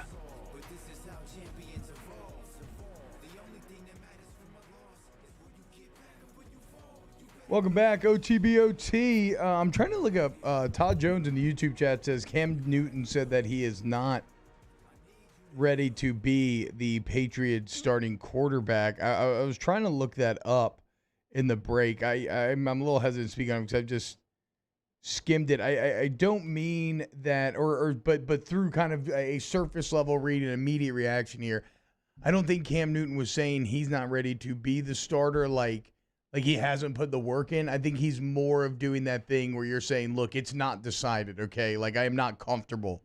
I'm still in a quarterback battle. I mean, the direct quote is, absolutely not. Every day is a work day for me. That label is not important to me right now. I have so much I need to get better at, so much I need to learn, so much I need to be comfortable with throughout this process. That's the last thing that I'm pretty much worried about. I love that attitude. That's not someone who's saying they're not ready. That's someone who's saying, I'm focusing on the things that matter. I'm focusing on the work. And if I do the work, then I will be ready. And so he's saying, I'm not worried about being named the starter now. Like, I'm just going to go beat out Jared Stidham. Oh, that's right. Okay, sorry. I was about to go on a full football rant.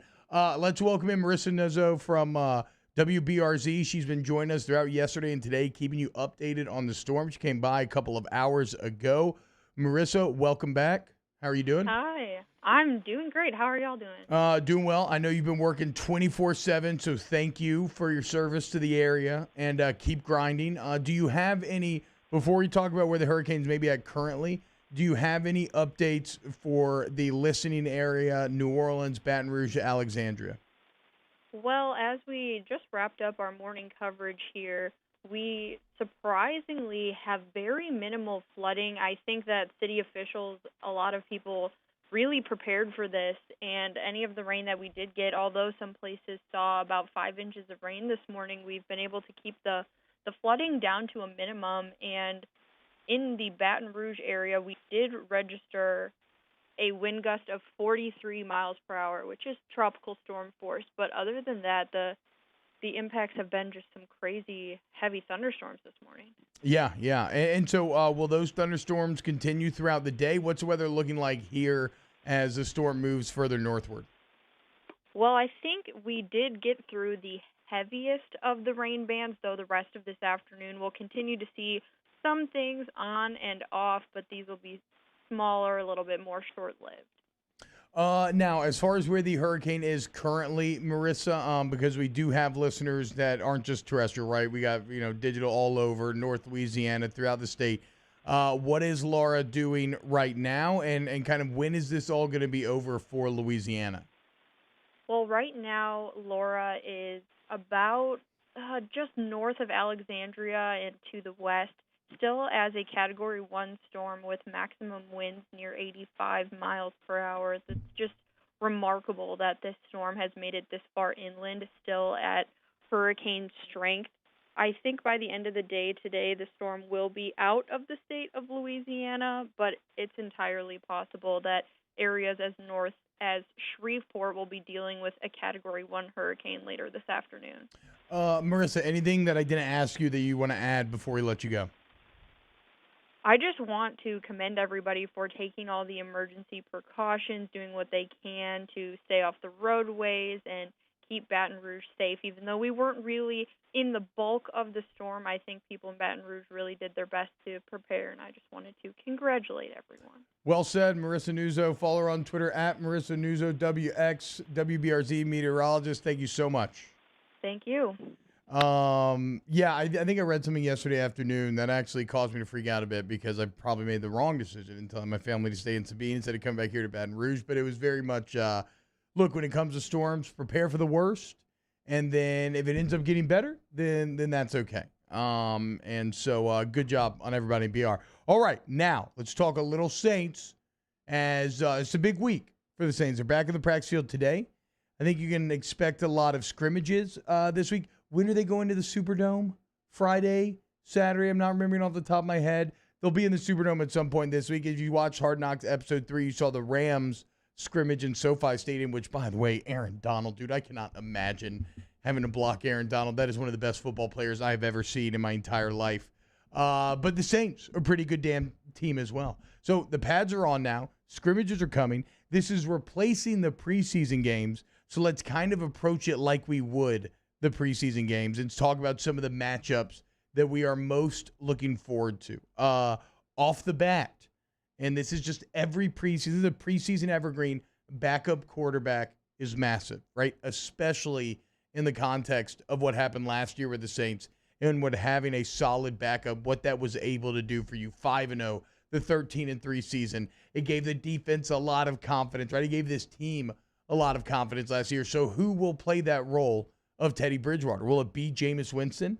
Will it be Taysom Hill? Winston looks thin. He looks good. He's moving around. The arms are rocking. He's still a little erratic.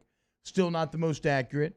But during these live scrimmage reps, it's not like the quarterbacks are going to be getting hit, but it is more live than normal.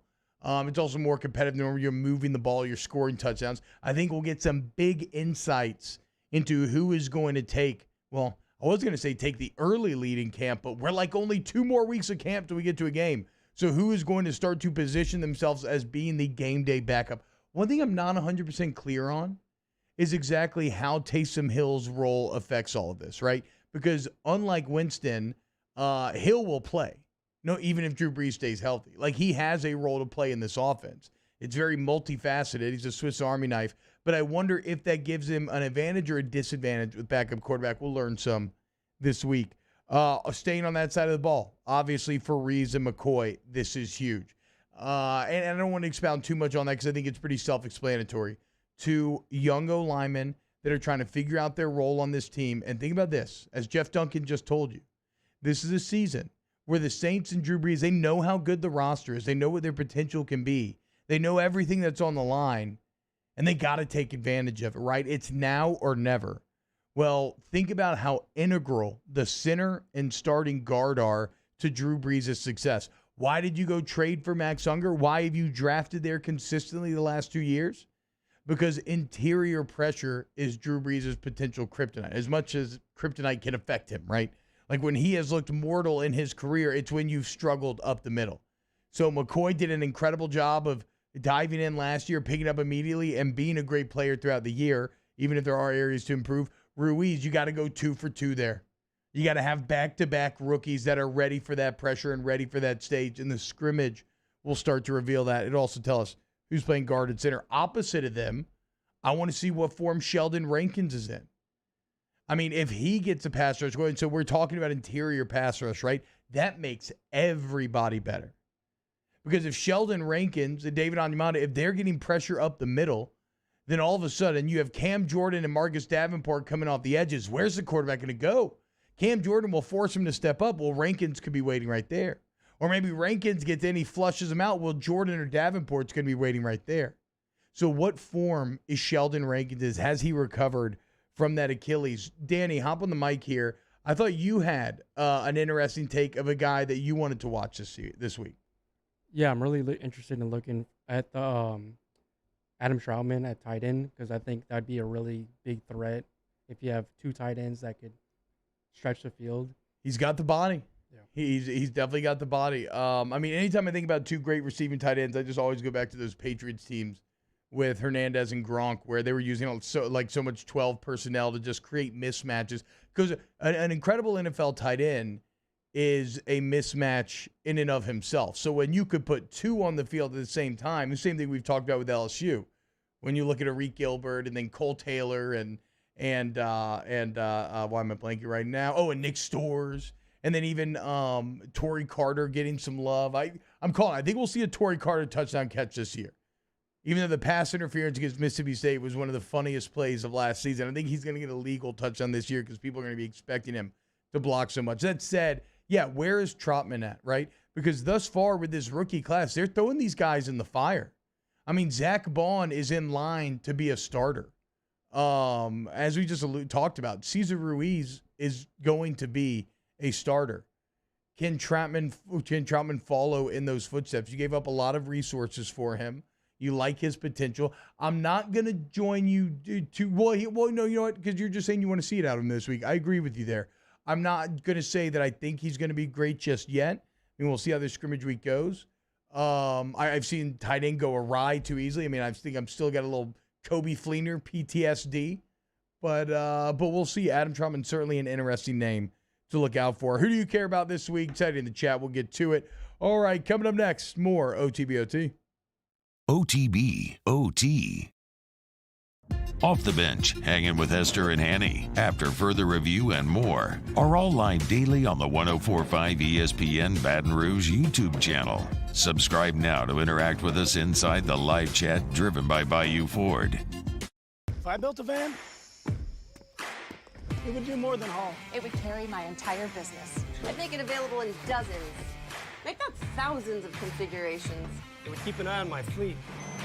And an eye out for danger. If I built a van, I'd make it available in diesel and gas. And I'd build it right here in South Carolina. Introducing the all-new Sprinter, starting at $33,790. Built in the USA. Mercedes-Benz. Vans. Born to run.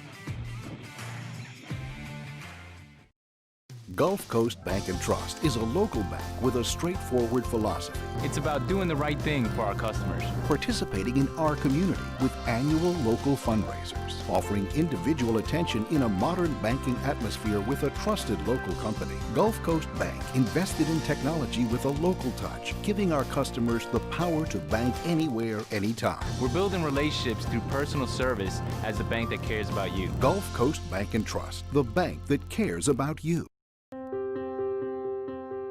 This isn't just another day, it's so much more. Kelly's life was put on hold when her auctioneer primary care doctor discovered a rare blood disorder. Her doctor connected her to an auctioneer care team of cancer, heart, and kidney specialists. With multiple primary care locations around Baton Rouge, same-day appointments, and online scheduling, we're relentless about keeping you healthy. Auctioneer Baton Rouge, innovating healthcare for Kelly.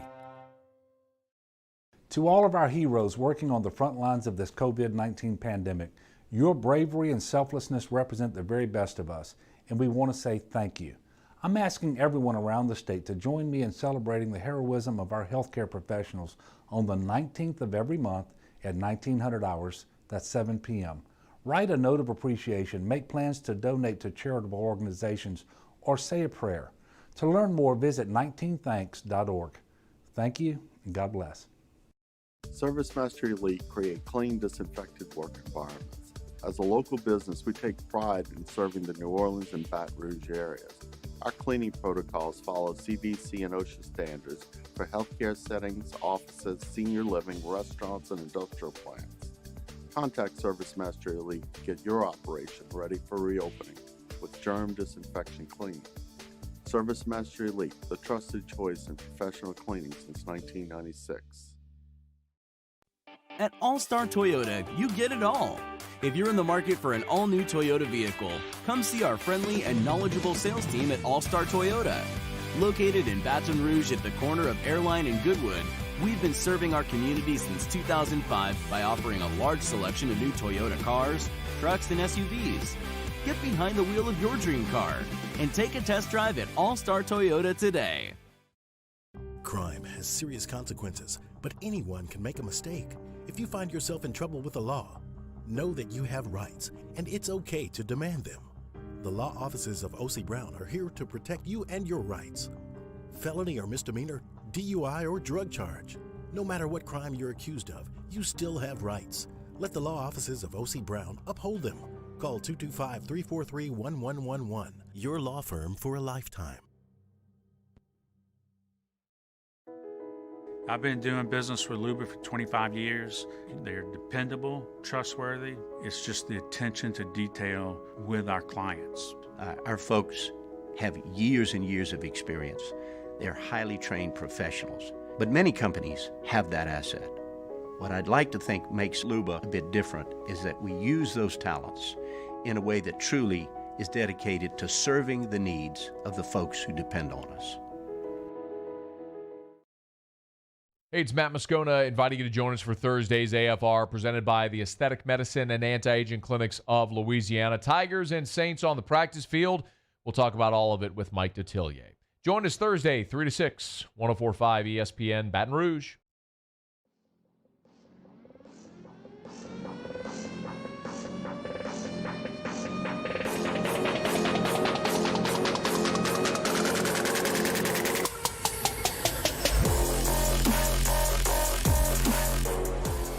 OTB, OT, with T-Bob Hebert, ESPN Baton Rouge, New Orleans, Alexandria.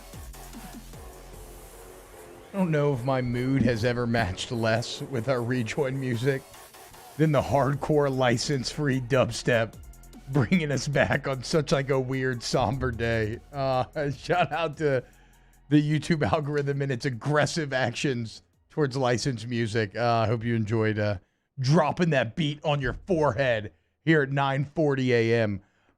Boys, last night, so as you know, the family's up in North Louisiana, staying safe right now. But it does mean that I'm living the bachelor lifestyle. It's incredible. I have no responsibilities. It's kind of wild. I said this, I think on the Hold That podcast the other day, but like basically my entire existence feels like Ricky Bobby's hands.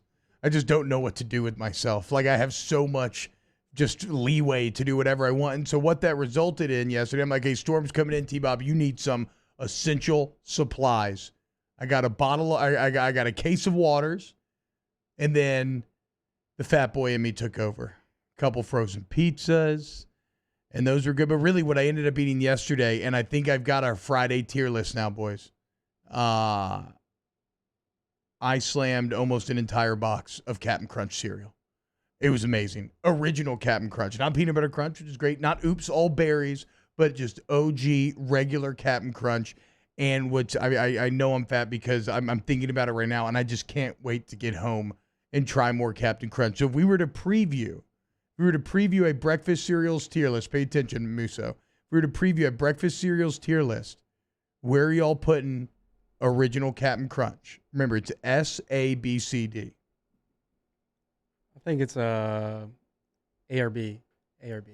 I'm not putting S, but A or B. So where would your head start? Like where would your first S cereal be? What jumps to your head when you think of an S tier cereal? For me, Reese's Puffs. Wow. Okay, that's like I feel like that's going to be a bit of a unique one. I can't see Reese's Puff going above a B. Or Cinnamon Toast Crunch. What about you, Musa? Now there, and then what about you? It's Cinnamon Toast. Right? So is that the S tier cereal? Are we all in agreement there? Like I am too. Why is Cinnamon Toast Crunch so incredible? It's been my entire life. I've been alive for 31 years. And for 2.5 decades, I feel like I've just been slamming CT Crunch, and it never gets any worse. It doesn't. It actually gets better somehow. It just stays spectacular. Yeah, it does get better because I don't get to eat it as often now. So when I do, I have a lot of trouble controlling myself. Same thing, though, on that Captain Crunch. I mean, I would flirt with an A on Captain Crunch Original. I think it's spectacular. I would flirt with an S. It maybe gets relegated to the A category, though, because of the massive internal hemorrhaging that can arrive in your mouth if you don't let it soak long enough in that milk. It can slice you up real good, but it'll taste good going down. So look forward to the Casual Friday tier list. Is that tomorrow? Is it Thursday? It is Thursday. I've completely lost track of time with all of this. Okay, hell yeah. Tomorrow, rank the best cereals ever. Ooh, Apple Jacks. Underrated. Haven't had Apple Jacks in forever, man. Have not had it in a while. Cookie Crisp, says Go Tigers. S tier. Absolutely S tier. Whoa. Absolutely S tier. What? Yeah, it's fantastic. The little fake styrofoam cookies? So good. Oh, dude. Cocoa Danny's shaking Pebbles. his head. Cocoa Pebbles also up there. Okay. See, I take Fruity Pebbles over Cocoa Pebbles any day, dude. I don't know if we were to rank cereal milks, Fruity Pebbles is a top tier cereal milk in terms of the milk that you're drinking after the cereal. And you know, somehow Cinnamon Toast Crunch would win that as well. I know, this I was just thinking the same thing. The CT Crunch milk is unbelievable.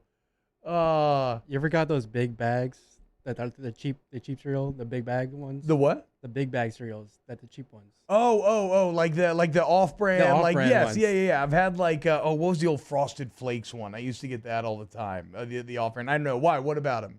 No, I was saying they're kind of underrated too. Yeah. I mean, they're the same thing, right? It's just like you go to a pharmacy or something and you buy like the generic Walgreens Robitussin or whatever instead of getting like your actual cough medicine. It's the same thing. There's no real difference. On the subject of Frosted Flakes, yes, overrated. Whoa, way overrated. You know why? Whoa. You know why? You know why? Why? Because they're frosted for like the first 2 bites, and then the milk knocks all the frosting off, and it's just cornflakes, and cornflakes suck. No, that's I agree with him. That's why they're overrated. I still think they're good, but I agree with the frosting does come off. But then the milk's so sweet But that it's it's still just- sweetening the cornflakes. It's not. It's not because it's just bland cornflakes. How do y'all feel about Raisin Bran? Nah, I don't care. I think it's okay. I would I don't say love it. my most non-mainstream cereal that I would rank very highly would be Honey Bunches of Oats with almonds. Honey Bunches of Oats with almonds is just a fantastic bowl of food. Do you put bananas in your cereal? So I was about to say, That bothers me. specifically with Frosted Flakes, I love bananas in there. It bothers me. Is it a texture thing? Because there I can don't. be a I bit don't of a like disconnect. I don't like bananas in general. Oh wow. I just think it's weird though. Bananas are so tasty. I don't like them. But I like what them. tier? On the fruit tier, where do bananas end up for you? Oh god, they're a D. I don't like bananas. I hate them a lot. Hot take. I'll eat banana pudding. That's it. What was it? I don't know. The thought of a banana, which is already kind of mushy, Like soaking in milk? So it bothers me. Like if you do it, I mean, you obviously like it and good for you, but it bothers me. Yeah, I mean, I can kind of understand that. I'm a big texture guy. I'm a bit odd with my bananas though. I like my bananas to have like brown spots on them. Oh, a lot of people like that. Yeah, Absolutely not. No, A lot of people Why? like that. I like bananas, but not brown spots. But otherwise, they're too hard. Like if you ever, the least tasty banana is a green banana. It's one where it kind of cracks. It doesn't really mush. Like that's terrible. I will take brown and mushy over too green any day of the week, dude. It's just weird for me eating that like brown spots all over banana. When I was younger, I did feel it was a bit weird. I guess I've gotten more used to it as I've gotten older. I will say that there is nothing better than taking, when you let them get really, really old, then you go make some banana bread with them. Delicious. All right. When we get back, we'll wrap up OTBOT. Man, I can't believe the love for Cookie Crisp in here. Wrapping up off the bench next here on 104.5, 100.3, 94.7 ESPN. OTBOT. Our listeners fire off their opinions on the jimsfirearms.net hotline at 499-1045. Keep listening for your next chance to shoot us your thoughts with the jimsfirearms.net hotline on 104.5 ESPN Baton Rouge. If I built a van, it would do more than haul. It would carry my entire business. I'd make it available in dozens. Make not thousands of configurations. It would keep an eye on my fleet. And an eye out for danger. If I built a van, I'd make it available in diesel and gas. And I'd build it right here in South Carolina. Introducing the all-new Sprinter, starting at $33,790. Built in the USA. Mercedes-Benz. Vans. Born to run. Gulf Coast Bank and Trust is a local bank with a straightforward philosophy, It's about doing the right thing for our customers. participating in our community with annual local fundraisers, offering individual attention in a modern banking atmosphere with a trusted local company. Gulf Coast Bank invested in technology with a local touch, giving our customers the power to bank anywhere, anytime. We're building relationships through personal service as the bank that cares about you. Gulf Coast Bank and Trust, the bank that cares about you. This is a house call. This is a follow-up appointment. This is a diabetes checkup. This isn't just more convenient care, it's more advanced care. This is innovating healthcare. at Louisiana's #1 hospital, Auctioner. Are you a licensed contractor? There's lots of good contractors in Louisiana doing work the right way, but unfortunately, too many unlicensed contractors are working outside the licensing requirements. Working as a contractor in Louisiana requires a license for the company doing the work. The Louisiana State Licensing Board for Contractors wants to help you get licensed to allow you to conduct work legally. It's not difficult to get the license. We can help you. Go to lacontractor.org for more information. Licensed contractors, it's the law. Gulf Coast Office Products is a nationally recognized Savin office equipment dealer based right here in Louisiana. Over 100 employees strong, Gulf Coast has the boots on the ground to support all vertical markets from education, engineering, legal, and finance. With the latest in office technology from desktop to production segment units, Gulf Coast and Savin have the perfect fit for you. Call 225-756-2644. That's 756-2644 for Gulf Coast Office Products. At All-Star Toyota, you get it all. If you're in the market for an all-new Toyota vehicle, come see our friendly and knowledgeable sales team at All-Star Toyota. Located in Baton Rouge at the corner of Airline and Goodwood, we've been serving our community since 2005 by offering a large selection of new Toyota cars, trucks, and SUVs. Get behind the wheel of your dream car and take a test drive at All-Star Toyota today. ServiceMaster Elite create clean, disinfected work environments. As a local business, we take pride in serving the New Orleans and Baton Rouge areas. Our cleaning protocols follow CDC and OSHA standards for healthcare settings, offices, senior living, restaurants, and industrial plants. Contact ServiceMaster Elite to get your operation ready for reopening with germ disinfection cleaning. ServiceMaster Elite, the trusted choice in professional cleaning since 1996. To all of our heroes working on the front lines of this COVID-19 pandemic, your bravery and selflessness represent the very best of us, and we want to say thank you. I'm asking everyone around the state to join me in celebrating the heroism of our healthcare professionals on the 19th of every month at 1900 hours, that's 7 p.m. Write a note of appreciation, make plans to donate to charitable organizations, or say a prayer. To learn more, visit 19thanks.org. Thank you, and God bless. Tune into a Thursday edition of Game Time with Jimmy Ott. We're live from Jolie Pearl Oyster Bar, weather permitting. We'll be there from 6 to 8 p.m., so come eat some delicious char-grilled oysters or tune in here at 104.5 ESPN Baton Rouge. Tell them that's what we ready for. Tell them that's what we ready for. Bringing that to competitors. Do we see the confetti fall? Be ready for war. Tell them that's what we ready for. Tell them that's what we ready for. Bringing that to competitors. Do we see the confetti fall? Be ready for war. Tell them I'm ready, any opponent. The crown heavy and OTB OT with T-Bob Hebert, ESPN Baton Rouge, New Orleans, Alexandria. Welcome back, OTBOT. No, nothing. All right, welcome back, OTBOT. Excited for Mid-City Microcon coming up this weekend. We're going to talk to Nicolette. We're having trouble getting in touch with her. Maybe we'll do that tomorrow. But, yeah, for those that don't know, Mid-City Microcon will be virtual this year. We'll get more details, but it's a lot of fun. It's put on at the library every single year. I had so much fun dressing up like a wizard there last year. I might have seen you there. It's a really good time. So we'll talk to her about how they're adjusting in the age of the pandemic. Some interesting cereals coming in that I had not thought about in a while. One of which was Golden Grams. Delicious cereal. But here's the question. What's better? Golden Grams or Honey Nut Cheerios? Both are obviously in the honey family. They're trying to accomplish similar things. Where are you leaning? I seriously enjoy Honey Nut Cheerios. Wow, more than the Grams. I didn't say that. I didn't say that. Okay. I just said I seriously enjoy Honey Nut Cheerios. I don't know. I've had Honey Nut Cheerios more recently than I've had Golden Grams. Yeah, so I might have to side just with recency bias right now. Well, Golden Grams just kind of gets lost in the shuffle of time. Do they make them anymore?